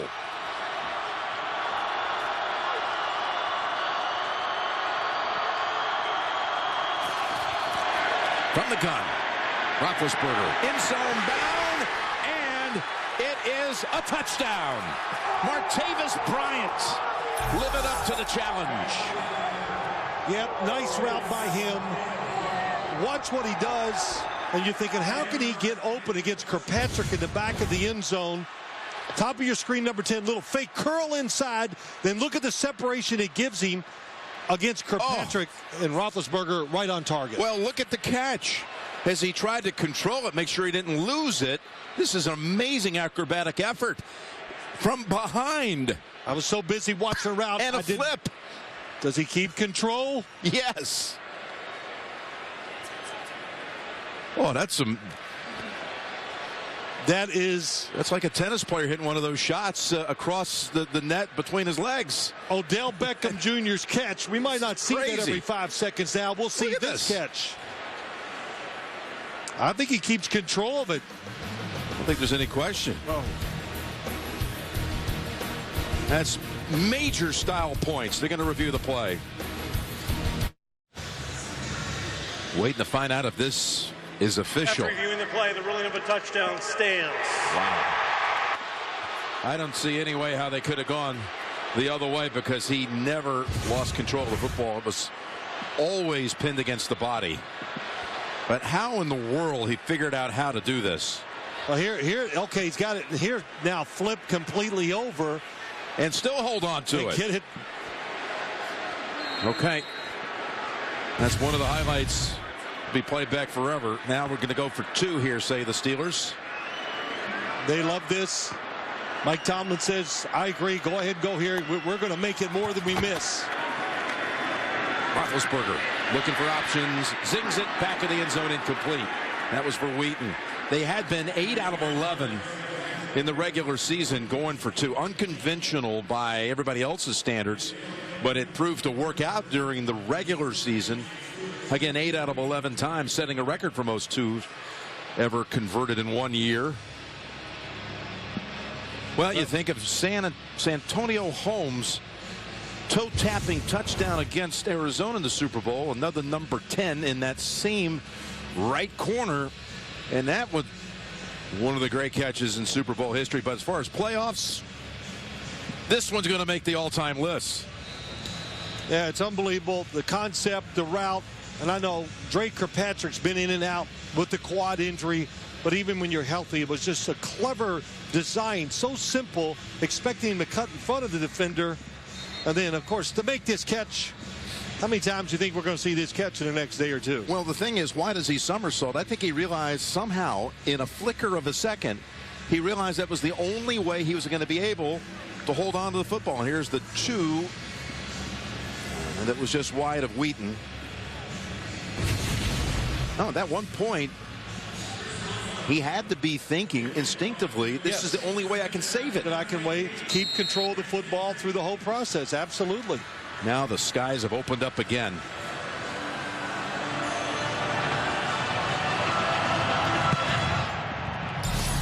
So 15-0. And another touchback. We had just discussed how Roethlisberger had that exchange on his weekly radio show in Pittsburgh, and how he had warned Brian in advance of it. I'm actually going to do this. I'm going to talk about this, and I'm doing it out of love. Right. And Tomlin said this is a great example, too, of how this team really has gelled together. Well, the faith to be able to do that, to have that scrutiny. And Ben made it very clear. This is coming from love, but it's time you toughen up. That's what he had said. There's A.J. Green's third catch. Yeah, and he said, I'm just challenging you. You're going to be a pro about it, or are you going to pout? And, of course, we've seen just the body language, the effort, the enthusiasm, whatever you want to say, from Martavis Bryant tonight. So, Mike Tomlin, listen, when you're around him, you better not be thin-skinned as a player, because if it's in his brain, it's coming out. But it's a good thing. Honesty. You know where you stand. Good throw by A.J. McCarron on the previous play. All kinds of time here, and it bounces off the hands. Marker is down. Bernard unable to grab hold of it. He had some space to work with had he made the catch.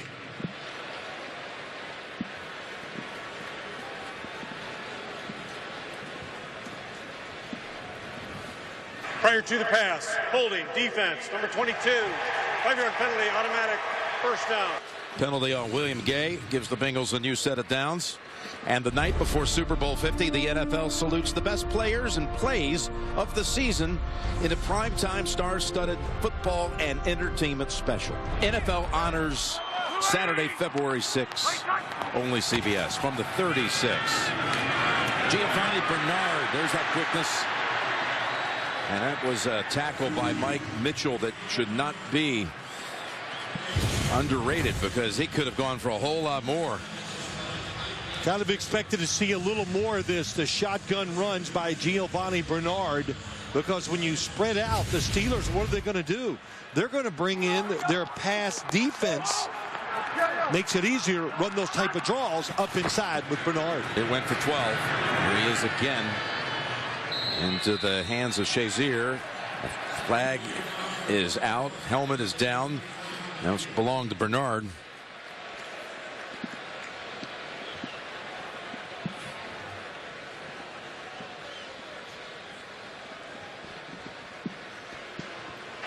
Personal foul, face mask, defense.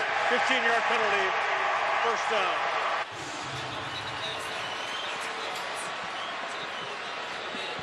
This one brings the football near the 35-yard line.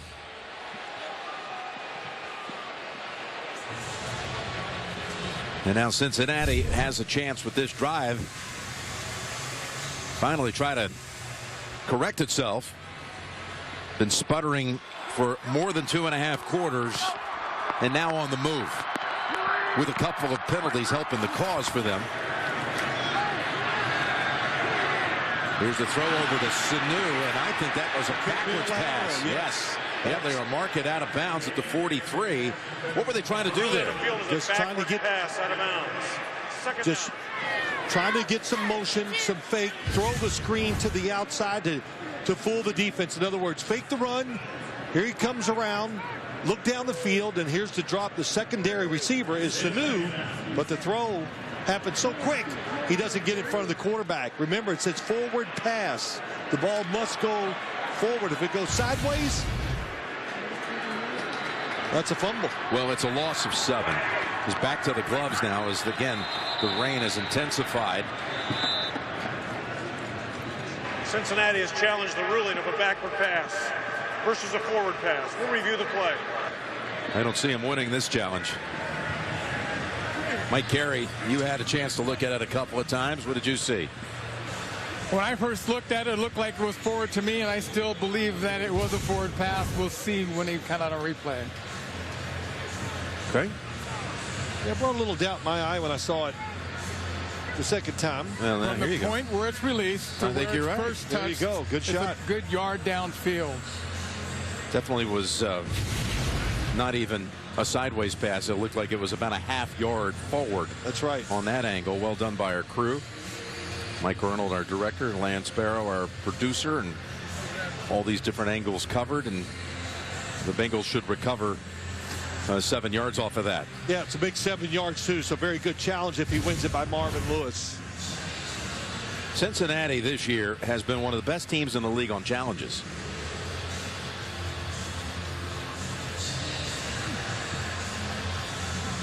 We saw it live Yes, I thought it was a backward pass. I actually thought it was about a yard behind, but that's a great shot from there. You could see it looks like it goes forward about a half a yard, and you talk about that play, just trying to get some deception to get A.J. McCarron an easy throw down the field, but the secondary of the Steelers very sharp tonight.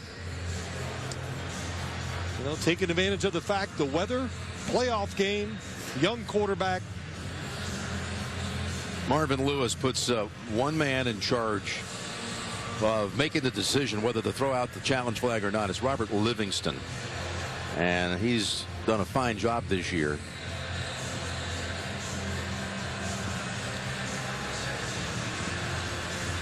He's their defense quality control special teams assistant. Play, it's an incomplete forward pass.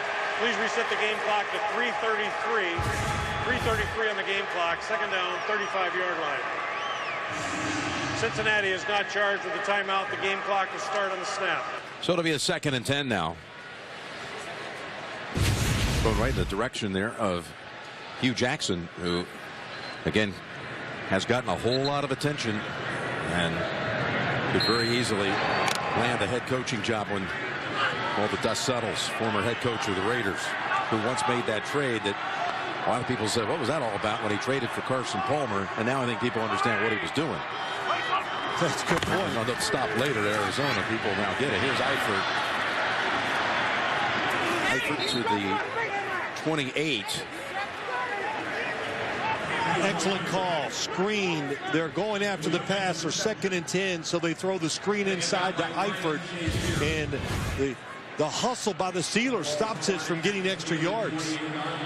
Got all the linemen down the field, but Ryan Shazier, so fast, just can outrun, of course, and get to the tight end before the offensive lineman can get to him. Biggest 3rd down snap perhaps of the game so far. 3rd and 3. It's their deepest penetration so far, and Sanu secures it for the first. Picked up 4, needed 3. Good read, little blitz by the Steelers. Shazier, the linebacker, know the situation. Nice throw by A.J. McCarron. McCarron now 13 of 24 for 116 and 1 interception. Delay give. Giovanni Bernard not able to make a move around Tuitt nor Dupree. Gain of 1. If you thought your fantasy season was over, it's not. You could play for free and you could win a trip to Super Bowl 51 down in Houston in 2017. Join today at NFL.com/playoff challenge. Tell you what, when you talk about that, there's only 2 defensive linemen in the game. Cameron Hayward, Stephon Tuitt. That time, both of them excellent against the run. Play almost every play of the game as defensive linemen, tough to do. 2nd and 9. Shazier coming in on him, and he had to get rid of it. Well, one of my things I saw this week coming into the game, I said the old term Blitzburg, blitzing by the Pittsburgh defense, it's alive and well. Here comes Shazier, fastest linebacker on the football team. Why not? Nobody there to block him. 3rd and 9. If they don't convert here, is it 4-down territory, or you just go ahead and get some points on the board here? I wouldn't hesitate for 1 second. 3rd and 9, if you don't get this first down, I would send the field goal team in immediately. Backing off the blitz, giving McCarron time, goes underneath, and he is smashed. Shazier lays out Bernard, and Shazier comes up with the football, whistles. Shazier takes it all the way to the goal line, but they have whistled the play dead, and meanwhile Bernard has barely moved. Oh. He launched himself, used the top of his helmet. But Bernard has caught the ball, turned, so that's why no flag was thrown, probably. He caught it, was turning into a runner there, Jim. Watch him as he turns. He's caught it. Uh-oh. Look at that. Look at midfield here. Jeremy Hill's about to take on 4 Steelers.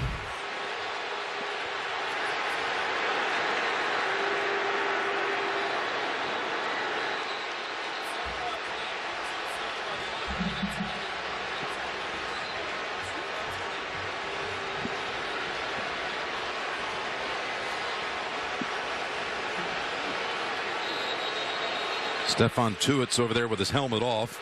So is Timmons and a couple others, and that had the potential to be a whole lot worse. As far as that breaking into something no one wanted to see.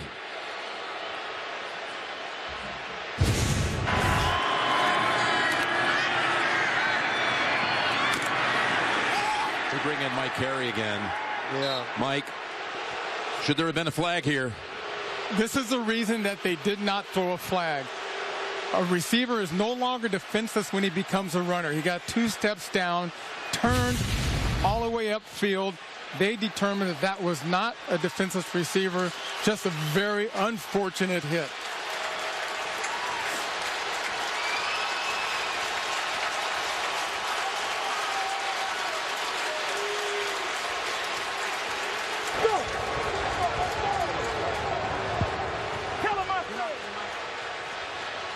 Okay, 4th down is going to come up, and Nugent has taken the field for Cincinnati. Well, that was a... Tomlin showing the challenge flag. He might want to say, yep, there it comes. He's going to say Bernard made the catch, but fumbled the football. Did you see that, Mike?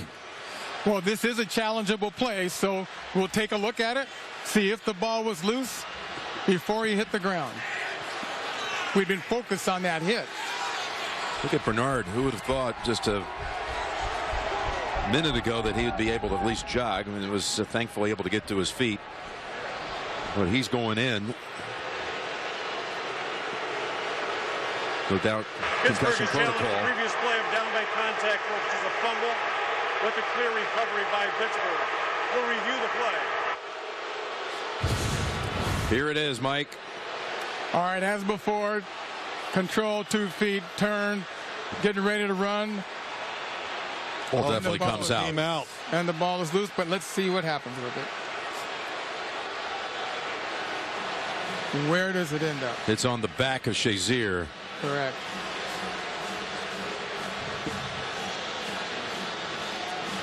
Now, right, Mike, if they win this challenge, the football will be down where he recovered it. Where the whistle was blown, they'll give it to Pittsburgh at that spot. Boy, the speed of Shazier was so evident in that whole drive. The plays he made, the blitz, reacting to the short throw.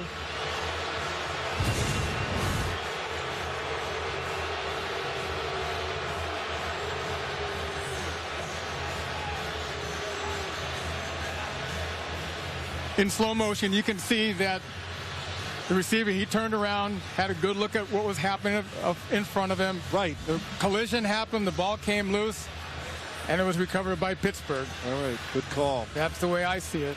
He never saw him. He turned around and was looking down the field, and Shazier came from the side, and Bernard never saw him. Again, just an unfortunate hit. Yes, as soon as the whistle's blown, it's down by contact. Right. So Pittsburgh will get the ball, but not the advantage of the run afterwards.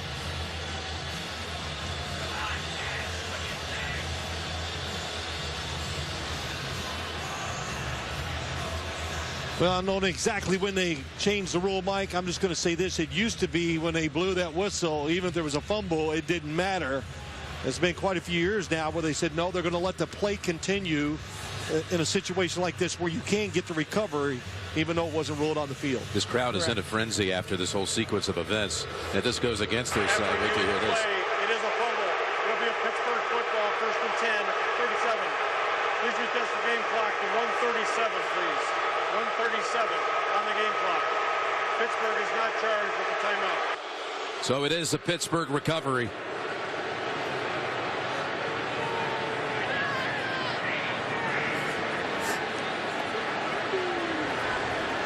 The crowd just drowned him out, and Shazier wasn't even sure But it's a Pittsburgh recovery. Let's go down to Tracy. Jim, you talked about the crowd being in a frenzy. Well, the Cincinnati Bengals sidelines in a frenzy, specifically Vontaze Burfict. He is out of control right now. The coaches, Marvin Lewis coming over trying to hold him back. He just went back on the field, but he got in the officials' faces twice so far during this game. I watched him pregame. He was all fired up. And right now, they just have to keep a watch on Vontaze Burfict to make sure he doesn't do anything silly and get himself or his team in trouble, Jim. Great heads up. Thank you, Tracy. And again, the league came down all week and tried to set out warnings. They had the officials standing guard at midfield during warm-ups. And you can hardly imagine there won't be some other incident before this game's over. This is just starting to flare up as a flag comes out. Toussaint's carry for a couple.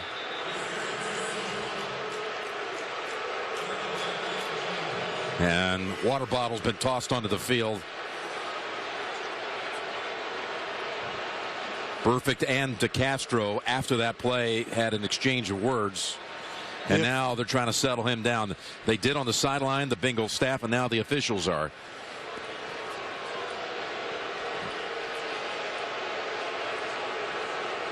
There's debris in the end zone being tossed. Holding, offense number 72, 10-yard penalty, first down. That's now been picked up. And well, I think Vontaze Burfict, all what you talked about, bottle in the end zone being thrown, but he went after DeCastro. They had that little scuffle you saw down on the far end zone before. David DeCastro when he blocked him to the ground. So now it's becoming personal. But everything that Tracy Wolfson just said, I saw players running across the field. They had their capes on. I couldn't see who they were when that hit happened to Giovanni Bernard. John Perry has got to be tight on everything he calls here now to make sure this game doesn't get out of control. Well, I think it already is. 1st and 20. As Todman has 2-yard pickup. And if you weren't with us at the start, just as we were coming on, we showed you this. This is during pregame warm-ups. How about this? Yes. Not often you see this. You actually asked Mike Carey, and Mike Carey goes, oh, that's a little unusual, where the officials are in, what do they call it, the no-fly zone, midfield, making sure both teams stayed on their side of the 50 during warm-ups. You ever seen that, Mike? Only when you have two contentious teams. You have to take extra precaution, but it's unusual. Okay. 2nd and 18. Blitz going long and over the head of Wheaton, who was tightly covered down the field by Chris Lewis Harris. Chris Lewis Harris came into the game last week. Leon Hall got nicked, and Marvin Lewis at practice, got to remember the days, Thursday, because it's a Saturday game, just came in and played very, very well. You look at number 55, Vontaze Burfict, now limping around after that last play.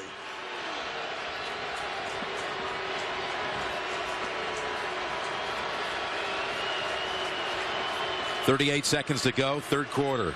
3rd and 18.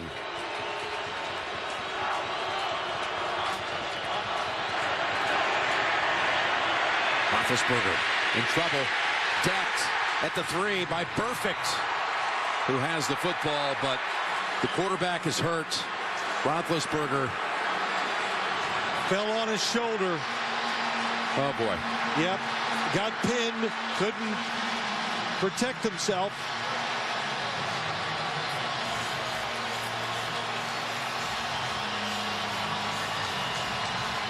It was a 3-man rush, then a late 4th one came. Nobody open. Roethlisberger playing safe.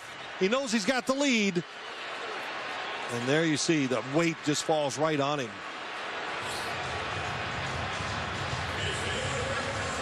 A loss of 12. And what that kind of impact, that kind of pile driving move, legal play, but could set all kinds of consequences for the quarterback and his throwing shoulder. Shoulder, chest, ribs, it could be anything. 4th and 30. They don't even have to snap it here in the quarter. And they're going to wait till the 4th. Wow. They have been making now some stadium announcements urging the crowd to settle down.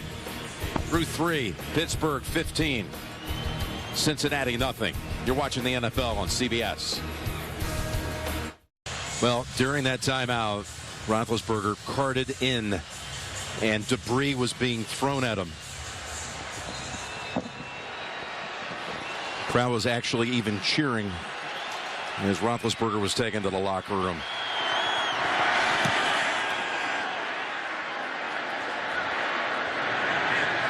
Punt's a short one. Gets a rollout to about the 46.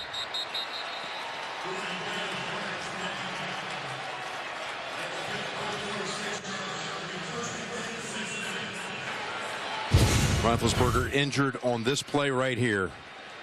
Perfect.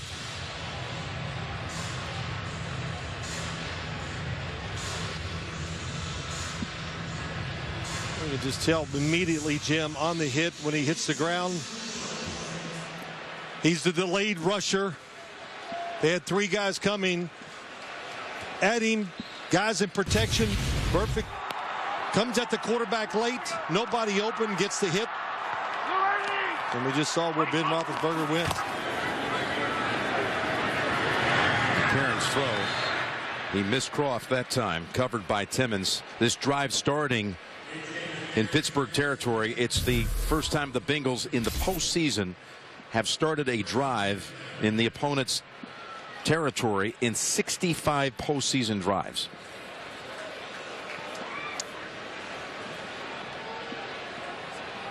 Well, coming into this game, one of the things, and you and I talked about, I said, boy, the Steelers defense, we know about the pass coverage. To win it, the linebackers have to be terrific. And I would say so far the linebackers have been terrific. 2nd and 10. McCarron, long ball time. Down the field it goes. He had it for a moment. A flag is out. Green was interfered with. Will Allen. That was just a good job. Throw it high and deep and give your receiver a chance. The defense was not fooled. They just didn't react to the ball well. Defense number 20. Automatic first down, spot on the foul. A.J. Green's going deep. Boy, 2 double moves on one play. Number 70. And that second one's what got Will Allen to think, well, it's going to be an easy defense right here. That's a good call. He never turns around. It's a 42-yard penalty. And the Bengals have the ball at the 4. They've brought in Jake Fisher and Cedric Ogbuehi. Everyone in tight. Hill stopped a yard short. Great tackle by Vince Williams that time, number 98. But you said it, too. Their first and second round draft picks, offensive linemen in the game to give them power. Jake Fisher, number 44, second round draft pick from Oregon. Well, here's Hill as the tailback. He tied for the league lead in rushing touchdowns this year with 11. They give it to him, and he's in for the touchdown. Well, if the first play works, let's do it again. So they ran the exact same play twice. Something I see this Bengals offense do a lot.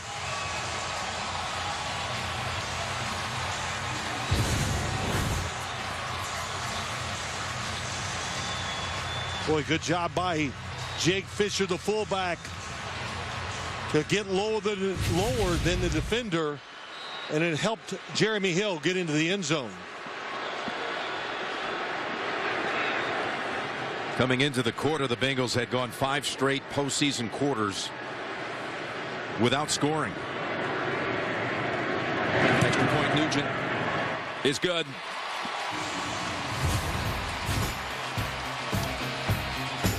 And it looks like as Hill goes into the end zone, it's going to be Landry Jones time for Pittsburgh when they take the field.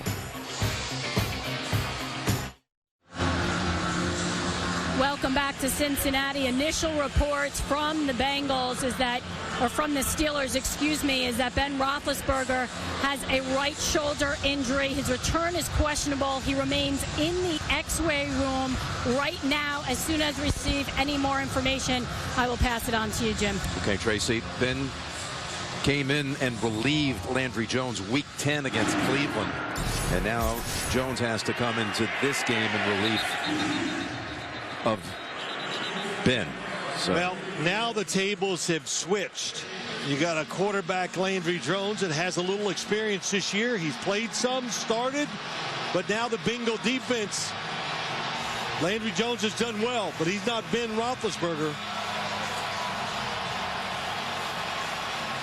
And, of course, you're Landry Jones. What happens, Jim? Well, it starts raining harder.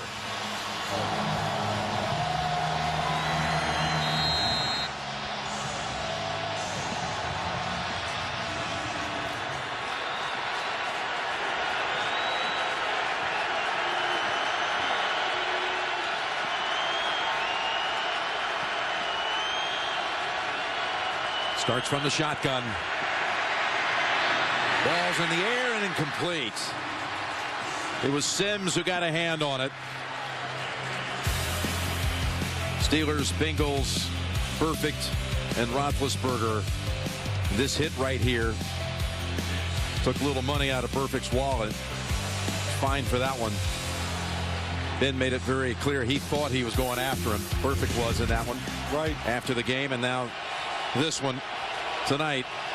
No one can argue whether it was a legal hit. No, it was a legal hit. You're not allowed to wrap your arms around a quarterback and let your weight fall on him. It was close. It's Todman taken off. Sean Williams bats the ball out of his hands, but they're out of bounds after a big gain of 25. Ray Maluga, number 58, tries to go underneath to make the play in the backfield, and it opens up. Just a guess. The defense was not spread out enough. That's what it is. When you talk about run defense, make sure every gap between the offense and the offensive lineman is covered. It wasn't that time. They gave up the big run. They have 159 yards rushing in the game. Toussaint. And they're playing with their 4th and 5th running backs, if you will, of the year. Toussaint, who spent most of the season on the practice squad, had gotten into a couple of games at the end of last year with the Ravens.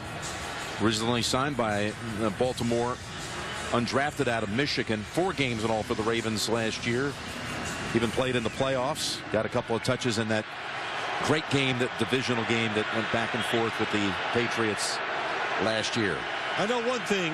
The Steelers during the preseason, they made it their job to make sure they got Landry Jones ready. When Ben Roethlisberger, they did pick up Michael Vick. It didn't go well. They put him back in there from all the preseason work. In trouble, no chance. The Bengals double up and get him. Dunlap and Sims. You mentioned Mike Vick. He is inactive tonight. Boy, Carlos Dunlap was on the outside to the right.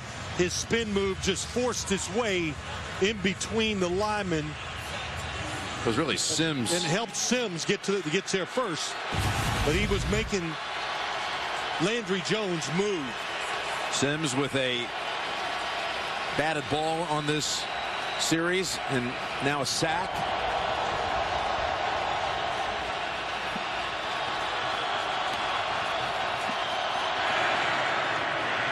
Third and 17. It's Bryant with the Bengals having that one completely covered up.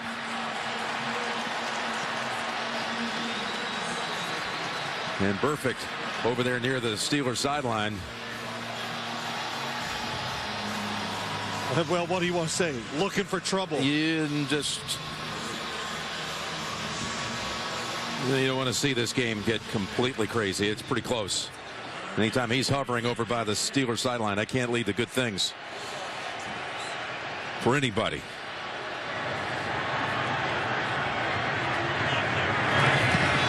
Barry. Boy, that was close. Fair catch by Tate at the 13. 45-yard boot.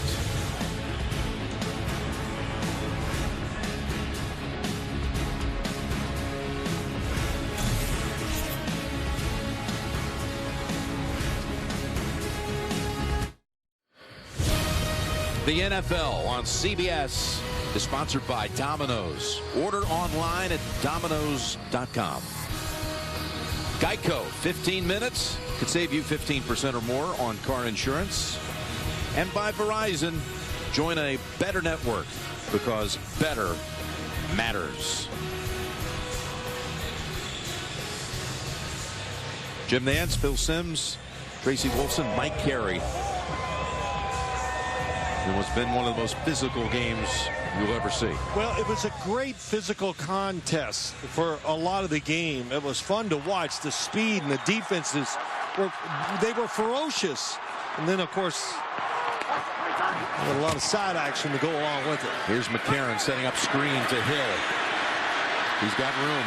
He's got 10 and a first down.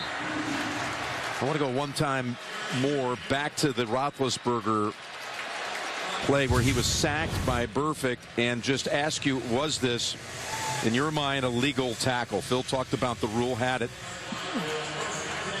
Let's bring in Mike Carey. Yes, this is definitely a legal tackle. It's rough, but he didn't lift him up and stuff him. And as a matter of fact, Ben was a runner at that point. Remember, he was scrambling. Okay. The rule was instituted in 1995. First and 10 for McCarron. Going to dump it off underneath. And Hill races out for another 13. Bernard is not coming back, we've just been told. He's out for the game. So is Dre Kirkpatrick, by the way, their cornerback, who's been in and out with injuries and was the one beaten on the touchdown play to Bryant. Hill's a little gimpy after that. Oh, yeah, more than a little. Well, we saw how the defense dropped back. Great job by McCarron. Drop it short. Rex Burkhead now is the running back.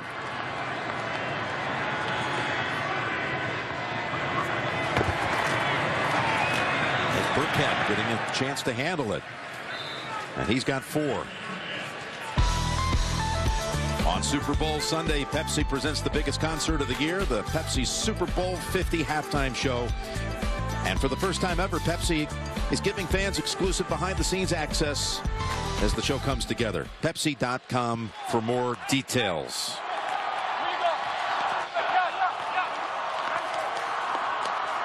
Second and 6.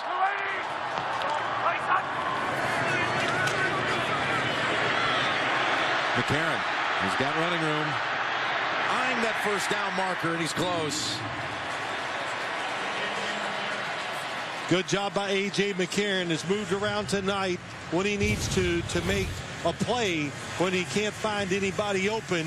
And this is not something the Steelers says, oh, we don't care, he's not going to run. They were leery of playing coverage and him running out of the pocket and making plays like that, because he has shown, especially last week, to be a little more spontaneous, getting used to the action on the field, of course, getting all those practice reps each week, getting ready to play. You saw Hill come back into the game after sitting down for a couple of plays. McCarron's throw should have been caught off the hands of Eifert, then nearly intercepted by Mike Mitchell. Finally, I shouldn't say finally, but this is what they're noted for, these type of throws down the field. He's going to go across, fights through the zone, nobody there to cover him. And the throw was absolutely good enough to catch. Was it perfect? No. But Eifert's going to make that 98% of the time. Eifert had 3 catches in the first quarter. He's had 1 since. You saw Burkhead split out to the right side. A.J. Green is not in the game. Sanu is. Second and 10. He's going to take off again. He's going to slide for 1.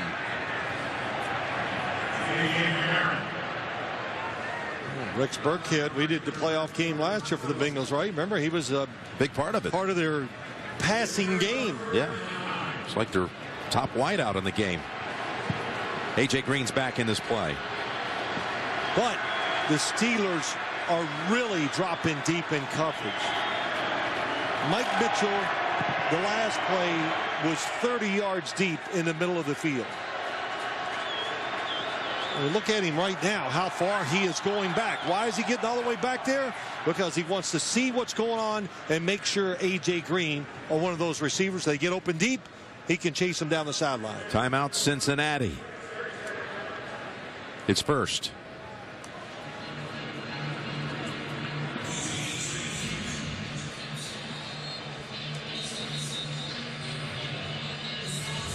Wildcard weekend continues tomorrow on NBC and Fox. NBC up first with Seattle and Minnesota.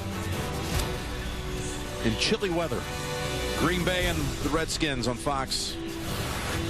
The two coaches tomorrow hosting are both former assistants to Marvin Lewis. Talking about Jake Gruden and Mike Zimmer. You would think this might be A.J. Green time. 3rd and 9 coming up. I know all these AJs can get a little confusing at times. Right, if it helps you, it's Raymond Anthony McCarron Jr. and Adriel Jeremiah Green. You can go by that. They're blitzing. Gets the pass away. Diving catch by Eifert. Could have caught the one earlier just a couple of plays ago. This time makes an 18-yard diving reception. There he goes. Here's the blitz inside. They love it. 2 blitzers crossing, 1 coming up the middle. Almost looks like the same play that Roethlisberger made to Antonio Brown against the blitz. Sideline and a catch by Green. Down by Gay right away. Gain of 9. That was... We're seeing the A.J. McCarron that I kind of saw in that Denver game that had some rhythm, even that time dropped, made his decision. When his last step hit the ground, he threw it on time outside to the soft coverage to A.J. Green. 7 minutes remaining. They go to the ground. And fighting for the first is Hill. And the pile moved enough for him to get it, I believe. It is a first down. You know, finally, Jim, you heard me say it, not to get, but those seams going up the field inside. We've seen a couple of them. Eifert missed one, then he caught a big one. That's one of the big weaknesses, or one of the biggest weakness of the Steelers' pass defense.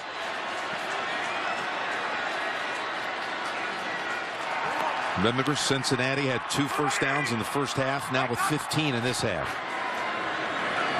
Again to Hill. Backs in for a couple more. Moats met him there after 2. You know, I'm going to bring up that 2-point attempt by Pittsburgh. Of course, had the Steelers made it, the Bengals would not have been kicking the extra point. That's right. You know, when they had the touchdown at the start of this quarter. A lot of things have happened since then. If they had made it, then maybe the Bengals would have went for 2 and be 16-6. A lot of ifs. 2nd and 8 pass for Jones, incomplete. Blake on the coverage. Didn't second guess him when they did it. Understood why Mike Tomlin was trying it, to get the 17, to make it 3 scores.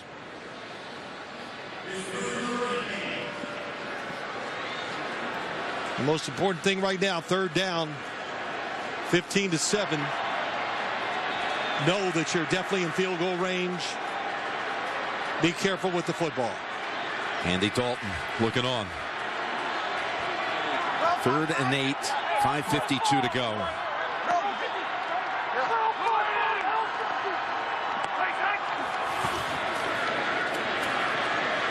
McCarron gives it up to Burkhead. Harrison's there.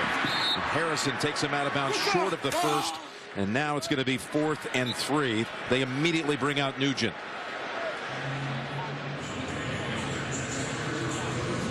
.544 to go. Get it to 2 within 1 score. No decision by Marvin Lewis. Kick the field goal. Steelers defense ready. Little switch by the receivers, everything. They pass it off. There was really nowhere for A.J. McCarron to go with the football. It's going to be a 35-yard attempt for Nugent. The most tenured Bengal in his 11th year. We'll call it 36 now as they step back a little bit more with Hubert. Here's The kick, and it is good. 10 points in the quarter by the Bengals. Pittsburgh leads at 15-10. And let's take a look at next-gen stats presented by Tostitos. Well, what do we get? We get a blitz by the Bengals defense. Antonio Brown, the distance, breaks the tackle, cuts across the field. How many yards has he covered? The speed, of course, we know the speed, the quickness. It's there. 80 yards. Big play in the game. And wait till you see this development. Look who's back, ready to go. Ben Roethlisberger. Tracy, you were backstage to see what happened. What can you tell us? That's right, Jim. We saw him go directly into the x-ray room. He spent about 10 minutes inside there, and then he was carted out without his pads, no sling on whatsoever, into the locker room. They made arrangements to get his pads and everything back on, and I was told he's coming back out and going to try and get back out there, guys. Wow. That's surprising, isn't it? It's unbelievable. It really is. What did I say a couple weeks ago? It's part of being a Steeler quarterback. He's not coming out. Yeah, it's not. He had the helmet on, but Jones is coming out. Oh, there you go. So he's not good enough to come back into this game. Well, you know, maybe what it says is, you know, there is no backup to Jones. So if you had to, at least have somebody come in and hand it off. Good point. You see him moving his arm around, showing everybody. But Jones is the quarterback with 5:12 to go.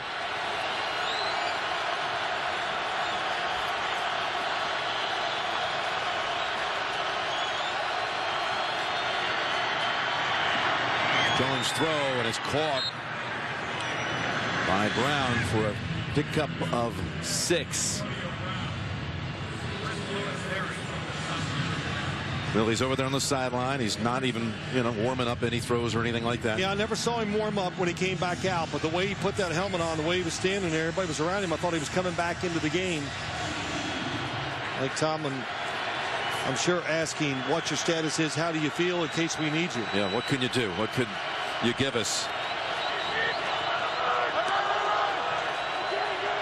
Second down and 4. Hodman dives just to get back to the line of scrimmage. Dunlap had a read on that play.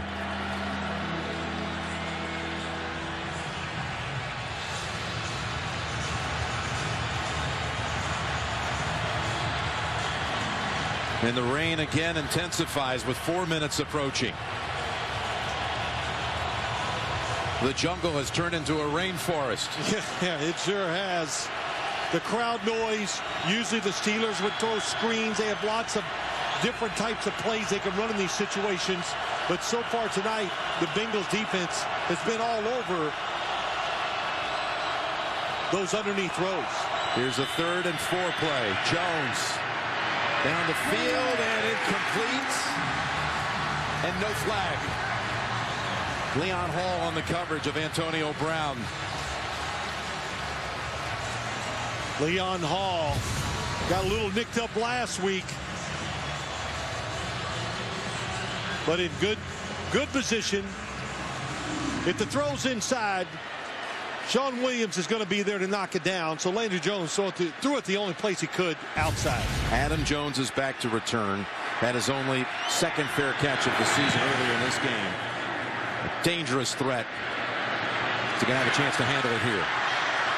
Spins around and goes. Adam Jones to the 45 of Pittsburgh. First person this week in the special teams meetings when they walked in the room, Adam Jones was sitting there waiting because he knew he was going to be a returner.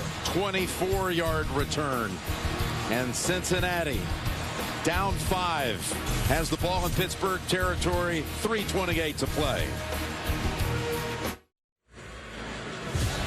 The NFL on CBS, sponsored by National Car Rental. Go National, go like a pro. And by Subway, founded on fresh. Well, the Steelers defense back on the field again.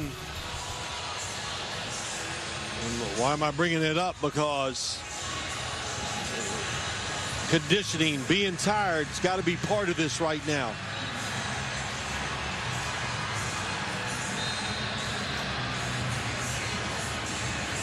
Meantime, Cincinnati, over 9,100 days since its last playoff win 25 years ago this week. In January of '91.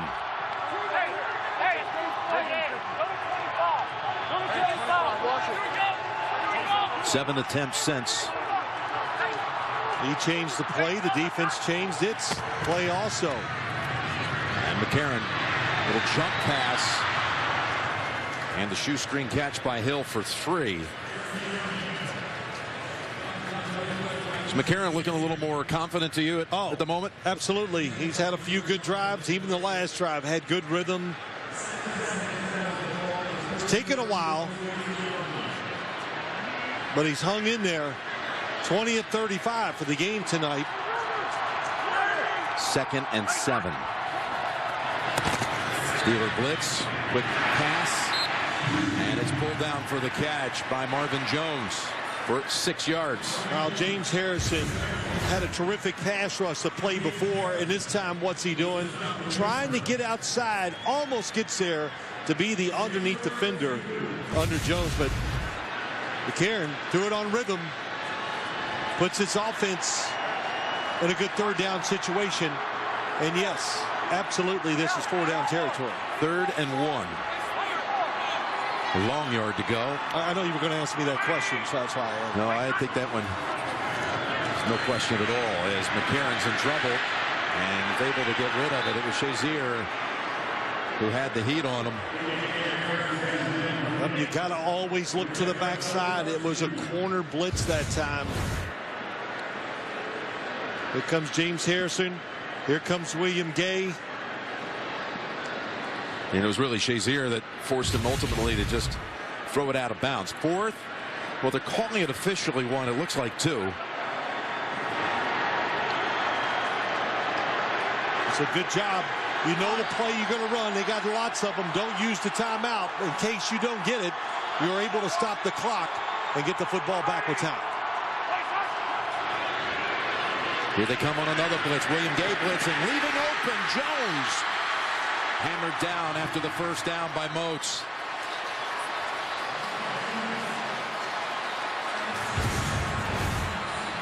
Throws it to the right. Here comes the blitz.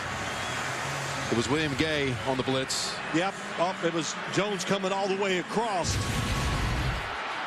But what they do, they played zone behind the blitz, trying to get the best of both worlds. In case he saw it, he did, or they could make the tackle. Converting on 4th down. Now on 1st down, McCarron scrambles out of what could have been a sack and picks up 3. And that'll bring us to the 2-minute warning. Coming down to the wire. Unbelievable night here. You're watching the NFL on CBS.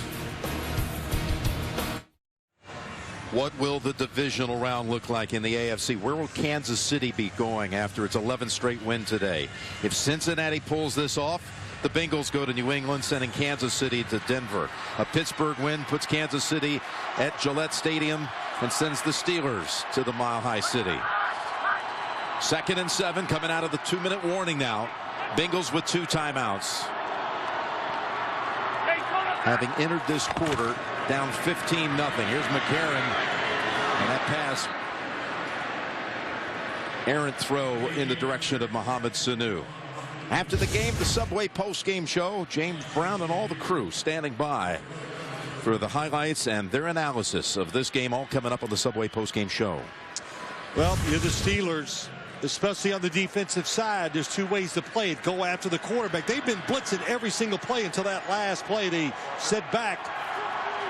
So Hugh Jackson, can you call the right play and get the defense you expect to give A.J. McCarron a chance to win this game? Here's a 3rd and 7. And McCarron goes down the field, and it's caught and breathes in for the touchdown.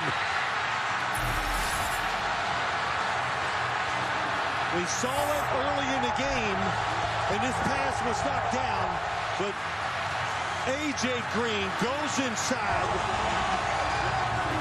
and then breaks back out. What a job by McCarron. meeting him on the backside. Just as he had done in both meetings in the regular season, Green is in the end zone tonight against the Steelers. Good job. And also what happened that time, did you see A.J. McCarron was looking to the right and it wasn't there? Then he comes back. Now they got to get the... Go for two. Go for two. Go for two here. Try to up the margin to 3 with 1:50 to play. 4 players shift in the formation. Little toss over the hill. The Steelers are all over it and deny him. That was dangerous. Could have been a lateral, which it was. And that could have been returned. Yes, it can. For a 2-point conversion. Can you imagine that? Could have flipped this script. That would have been unbelievable. But let's go back and just look at what A.J. McCarron did to maybe win this game. A.J. Green's going to go down, then break back out. Watch the quarterback as he's looking to the right. Looks right, makes a little pump fake, and then comes to the backside. And that delay, that kept the safety from getting over there and making his play because he's reading the quarterback. By the way, this is Green's first ever playoff touchdown. There's Mike Mitchell coming in. Mike Mitchell raced just across the river here. And he had talked with us last night about his respect for A.J. Green. He's frustrated us, he told us. He's more combative now. He's a heck of a player. And he's recently gotten a lot of big chunk plays against us. Well, and they just got one right there to take the lead. He did something he has been talking about that he was going to do tonight. He says, I always out of the corner of my eye, I'm going to have an eye on A.J. Green when he can. That was a play that the quarterback, with his look off, made him look inside, and he lost sight of A.J. Green. That looked like it was almost pre-planned. I watched a little pump fake by A.J. McCarron on that replay. So that was well thought out. They called the right play. We just said it. Hugh Jackson called the right play and had the perfect defense to get that touchdown. Short kick. Return opportunity for Wheaton. But the Bengals have it covered up, including Smith. And we've got another pushing and shoving match going on near the 35-yard line. Guess who's in it? I mean, he just looked like Vontaze Burfict once again was involved.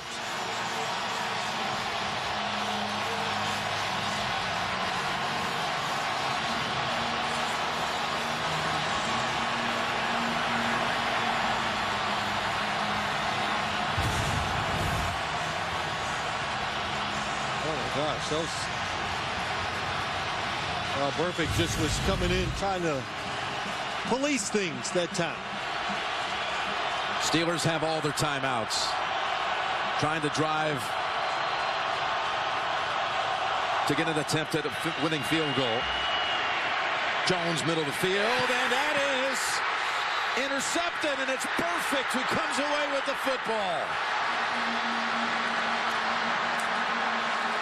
He better be down because he's running the wrong way.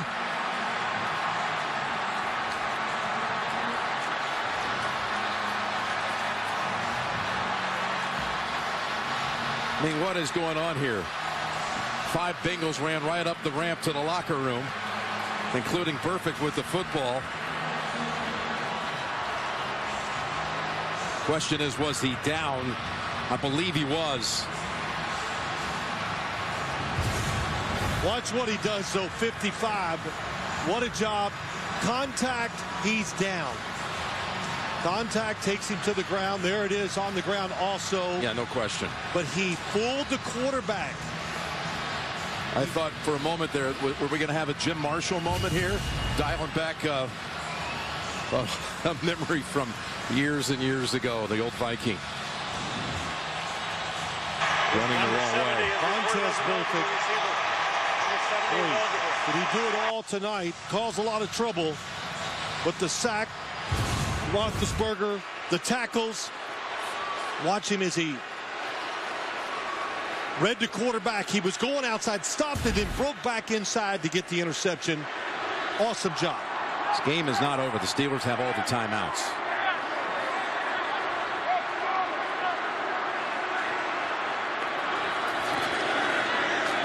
Here's Hill. Jarvis Jones. Ball is out. Shazier had it for a moment, and now it's picked up by Cockrell.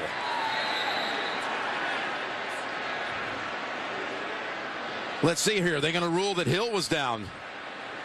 I believe it's a fumble. Called a fumble on the play. It will automatically be reviewed, of course. Recovered by Pittsburgh. 1st and 10. Pittsburgh. Oh, my goodness. What a change of events here. Still got it.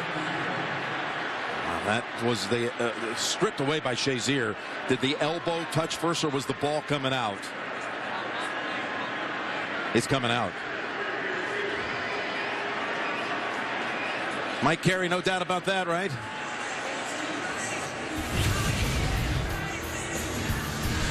It's a close one, but it's coming out.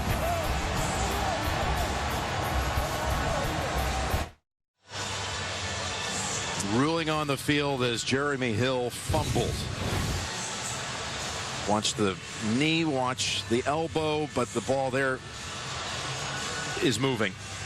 Mike Carey, any doubt in your mind? In my mind, that ball is moving, and certainly there's not enough to reverse. Right.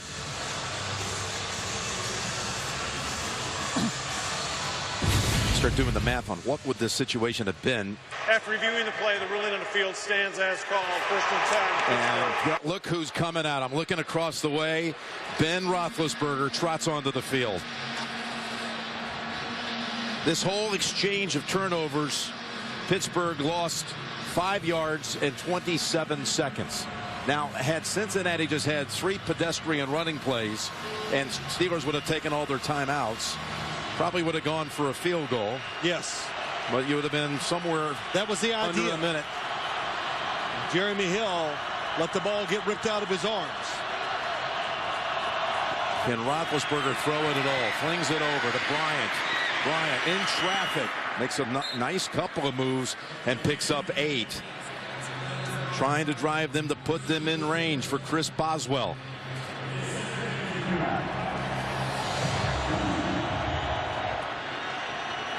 Good play to test that arm out with the shoulder, whatever's bothering him.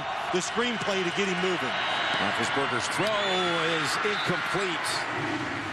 Brown wasn't quite ready for it.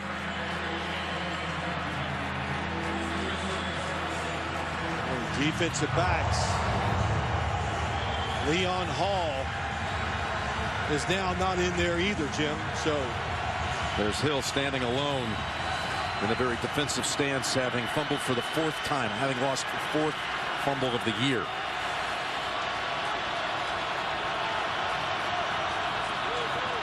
Third and 2, 54 seconds. Steelers still have all the timeouts. Cincinnati's going to use one of its 2 that it had remaining. And again, the Subway postgame show will follow immediately after this one. JB, Tony, Bart, Boomer, and Coach Cowher for highlights and analysis of the game. All coming up, the Subway postgame show.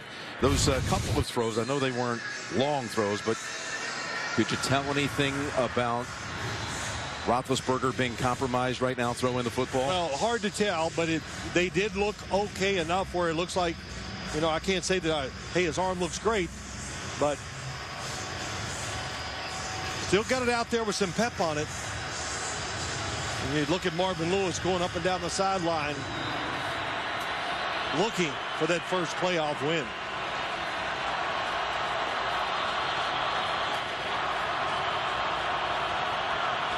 Third and 2. Rushing 3. Roethlisberger lofts it. And quite a catch by Toussaint. Had to adjust, and he goes out of bounds. Gain of 7 in the first. Good job by Ben Roethlisberger moving around. It's a 3-man rush. So he's going to wait till he sees it cleanly to make the throw. Well, and you're right, Toussaint, nice adjustment. Big first down.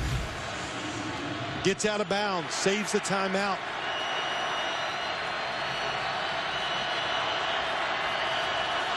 That was only their second third down conversion of the night.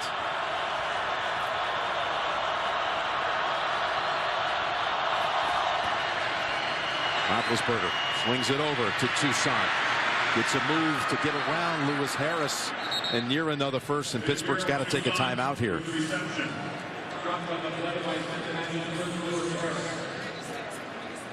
And that's a first down.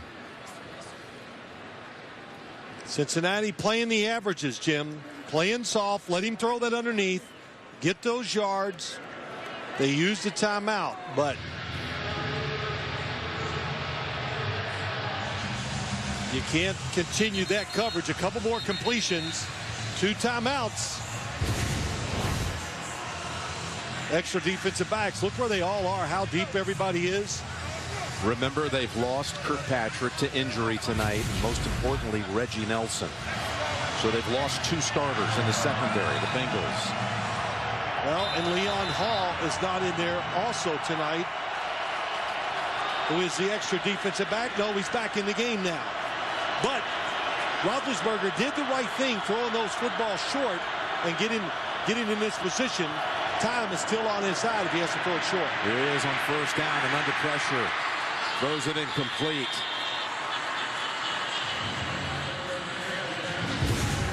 Gilberry and Johnson in the area of Roethlisberger when he threw it. Well, a little confusion, I think. The lineman going down the field looked like it might be a screen, but then you see Roethlisberger looking down the field.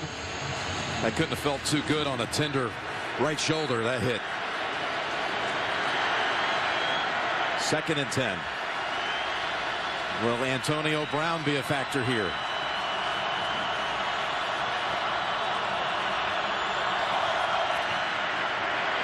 Going to the other side from Brown to Bryant. And Iloka cuts him off, pushes him out. 32 seconds. Only picked up 3. Antonio Brown basically double covered. They made sure that time he's not going to be the difference in it. And we haven't really seen Ben Roethlisberger give that extra time. Of course, that was a screen. That was going outside all the way. You just wonder how far downfield he's able to throw it. That's right.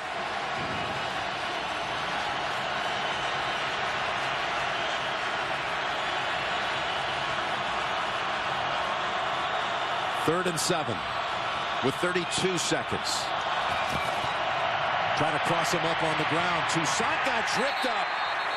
That was Michael Johnson who saved what would have, in all likelihood, been a first down carry. Yeah, it would have been a first down. Look at this. Michael Johnson on the ground making a tackle on that is something since he's come back from Tampa Bay. They lost him in free agency. He's back, and he's played the run better this year than he has in his career. Look at the opening ahead for Toussaint. Oh, he was going to get the first down. You're right. It's going to be 4th down coming up at Pittsburgh timeout right now at 25 seconds. They have 1 remaining. The play call looked like a solid call. There was just one hand that could stop it. You're right, trying to catch him off guard. And I think you said it 28 seconds ago. They still have 1 timeout.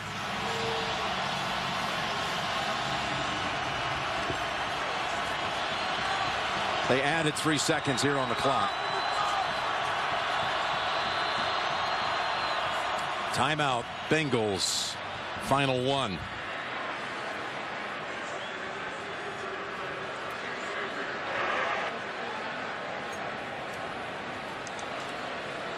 Marvin Lewis with Paul Gunther, the defensive coordinator.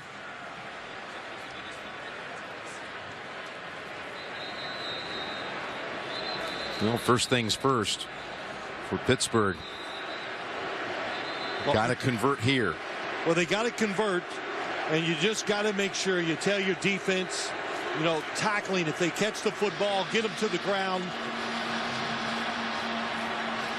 Don't overplay in a situation like this on the defensive side. That gives the offense that opportunity to make that big play, to get them into field goal range. Hill's so concerned his miscue could be the difference here. Praying that his defense can somehow end it right now.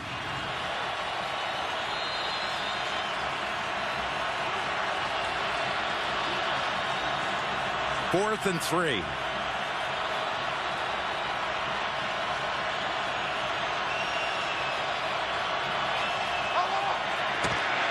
Roethlisberger has the first down. Brown to the 48. They called the timeout immediately. And they did a great job. Little switch that time by Antonio Brown in the slot to the right side. He goes inside. Heath Miller goes out. That causes confusion, and it gets him away from Leon Hall. Really well-designed play. Look at it, and look at the sharp cut by Antonio Brown. It gets him open. They're out of timeouts. And they're about, well, 14 yards away from being able to put them in position that would match the season long by Boswell. But you would think if they got 10 yards now, you would have to bring him out and see if he could convert it from 55. But no timeouts.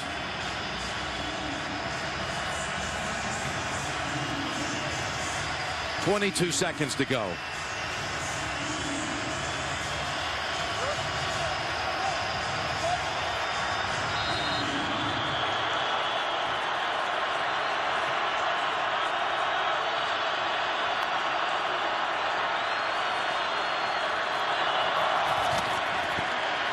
Roethlisberger from the pocket, middle of the field, incomplete.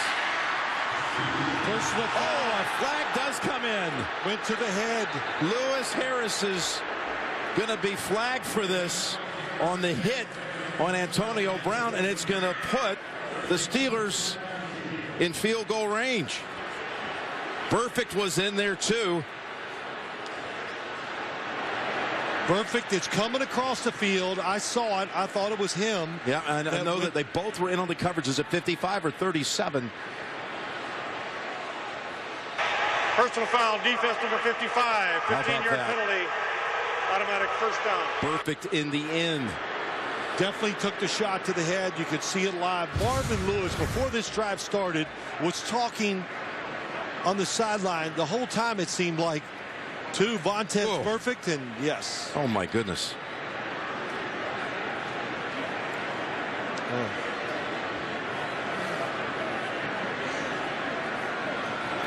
Brown is still down. That's, of course, flagrant. Out of control? Out of control. It's going to be everything. That's going to be suspension, fine. It may cost his team a game. And before this drive started, Marvin Lewis was on the sideline with him, talking to him the whole time to make sure that he controlled his emotions when he went back out on the field. You know, I don't think that message resonated as much as Marvin tried. Brown is on his feet, and now there's a little flare up again. An official just got pushed. And now if this is just a penalty against Cincinnati, they're just going to make this a chip shot field goal and lose their season over it. Burfict thinks it might be against Pittsburgh. Well, he just went over the sideline and pushed his own coach. Whoa.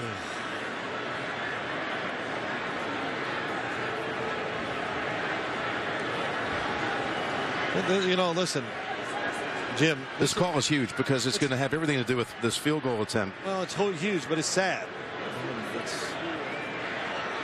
I mean, we knew coming into the game that anything you did was going to be watched closely, and the officials, John Perry, they've tried to keep control of this game.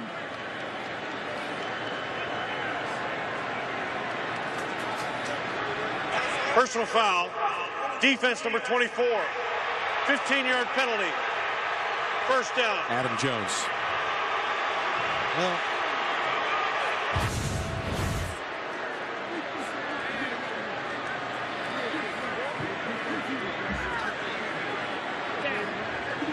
was Joey Porter, one of the assistants. He's had, of course, back in his playing days, scrapes. Then he got bumped. no, it's just, can it get any worse? No. And it's just the. I don't know. It's been in so many different places tonight. Yes. Roethlisberger being taken off the field, and a couple Fans of cheering the fact that he was injured. There have been a couple of times tonight you've wanted to use the word disgraceful. And it's certainly it's what it is. It's disgraceful. It's so many fronts by everybody. I mean, but you know, I'm not going to blame the officials, Jim. I am not. They have tried. How many flags can they throw? How many penalties? Well, I'm going to get back to the fact that this young man right here, first-year kicker, has a chance to put the Steelers ahead with 18 seconds to go. What's going to likely be a 35-yard attempt. They're not going to run another play, risk anything. Nobody has any timeouts. I guess they could have, in theory, run a play and had a spike, but they're going to go ahead and go for the kick that in all likelihood would win it if he makes it. And the kick is drilled, and the Steelers are back ahead at 18-16.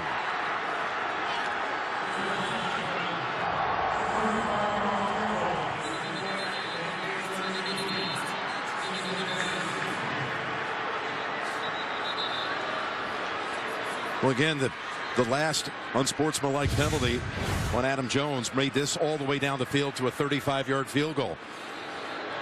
I mean, this has got to go down as one of the worst defeats ever imposed on yourself with the penalties.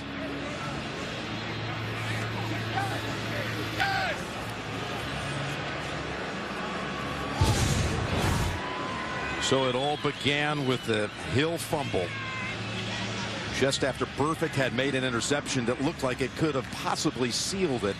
And then the headhunting penalty called against Burfict. And then there's Joey Porter in the middle of things, the former Steeler linebacker.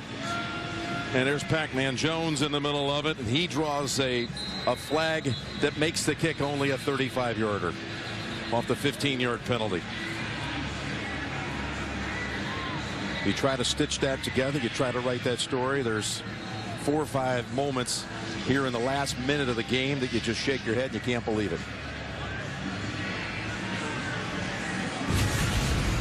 Now you start to wonder in these final 14 seconds, barring any crazy miracle here, what Roethlisberger's condition will be like, and Antonio Brown for that matter, when they go to Denver next week for the divisional round.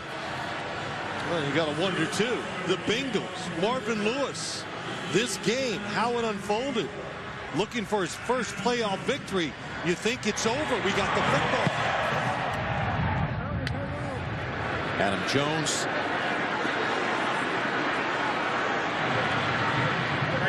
And he runs into Jarvis Jones. And tackled at the 24. 6 seconds to go.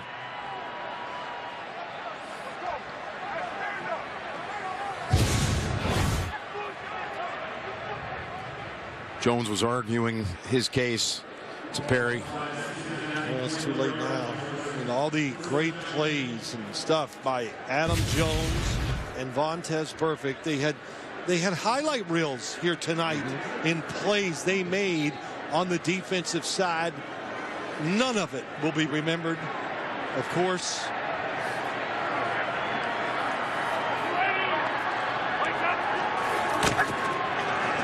Terrible day for the league.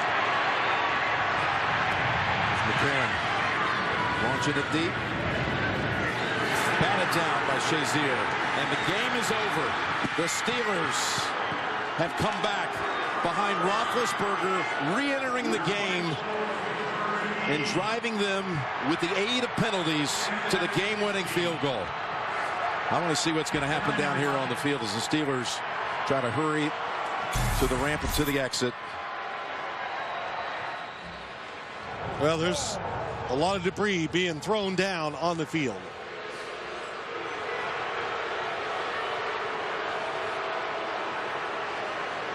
Tracy Wolfson, you're down there.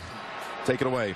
That's right, Jim. I'm here with Big Ben. And Ben, first, let me start with that right shoulder. Can you tell us what's going on right now with that injury? We won the game. That's all that matters. Why did I know you were going to say that? Well, let's go through this final drive down here. The fumble when you think the game might be over, and then the penalties and all the emotion and the rain. And, oh, by the way, you're playing with one shoulder. Have you ever been through a game like this? It's an emotional football game. Emotional football players, emotional playoffs, everything. So I'm just so proud of everybody that played, that stepped up, Fitz and Jordan and everybody. O-line did great, and I'm just happy for this team. We got to win. That's all that matters. How confident are you now you have to face the Broncos next week that you'll be able to play? We won this game. I'm happy. Appreciate it. Congratulations. Mike Tomlin just came over to get him. We're told to get him off the field. And we'll have a rematch in Denver next week of a game that was a beauty on December the 20th when Roethlisberger led the Steelers back from 17 down 27-10 to a 34-27 victory over the Broncos.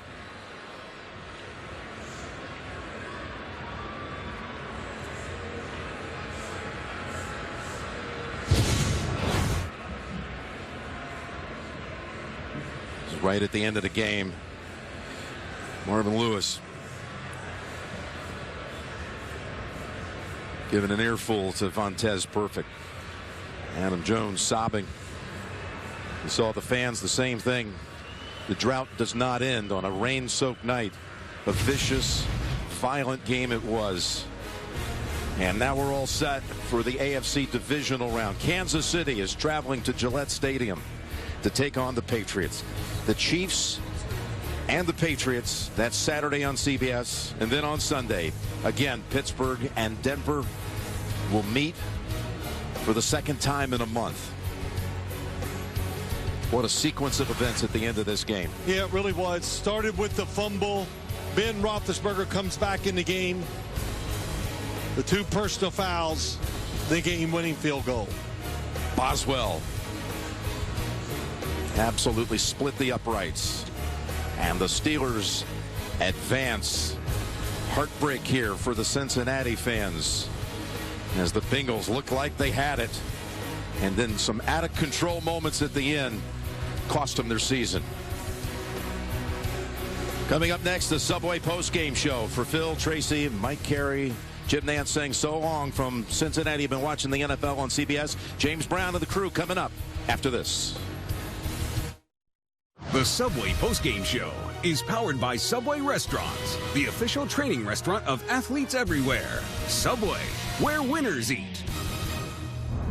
Hello, everyone, and welcome back to Studio 43 and the Subway postgame show. I'm James Brown alongside a full house here, Tony, Coach Bart, and Boomer Esiason. And a reminder that you can also catch us online. Watch the Subway postgame show at cbssports.com. And the road to Super Bowl 50 continues next weekend right here on CBS with divisional round playoff action. Next Saturday, the Patriots will host the Chiefs. Then next Sunday, the Steelers take on the #1 seed, Denver Broncos. Our coverage begins with a special playoff edition of the NFL Today presented by Southwest Airlines. And as we take a look at the AFC.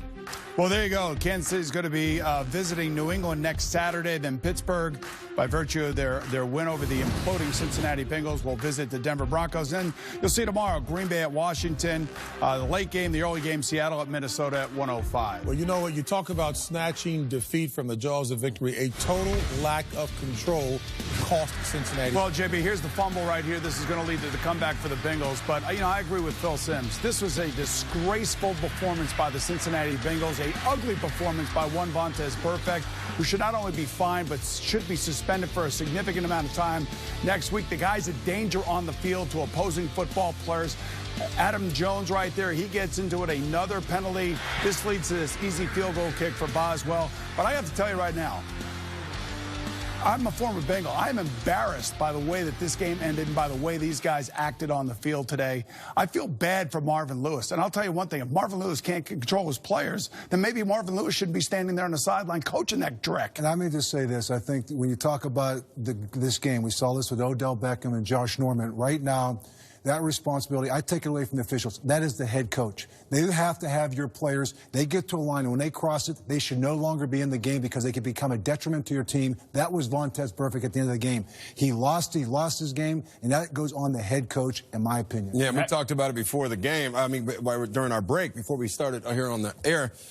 If you're a person watching this football game, And as a former player in the NFL, all of us here, that is absolutely embarrassing. It has no place in the league. It's stupid. That's all you can say. It's stupid. What it is selfish. He's letting his personal vendettas get in the way of the team goals. This game was won. He was a hero. He made a tremendous interception and came back and became the GOAT. And a reminder, join us for NCAA basketball action tomorrow at 1:30 Eastern on CBS, a Big Ten clash. Clark Kellogg knows all about that, along with Seth, featuring Ohio State at Indiana. Love your candor, fellas. It was on spot. We'll see you next week.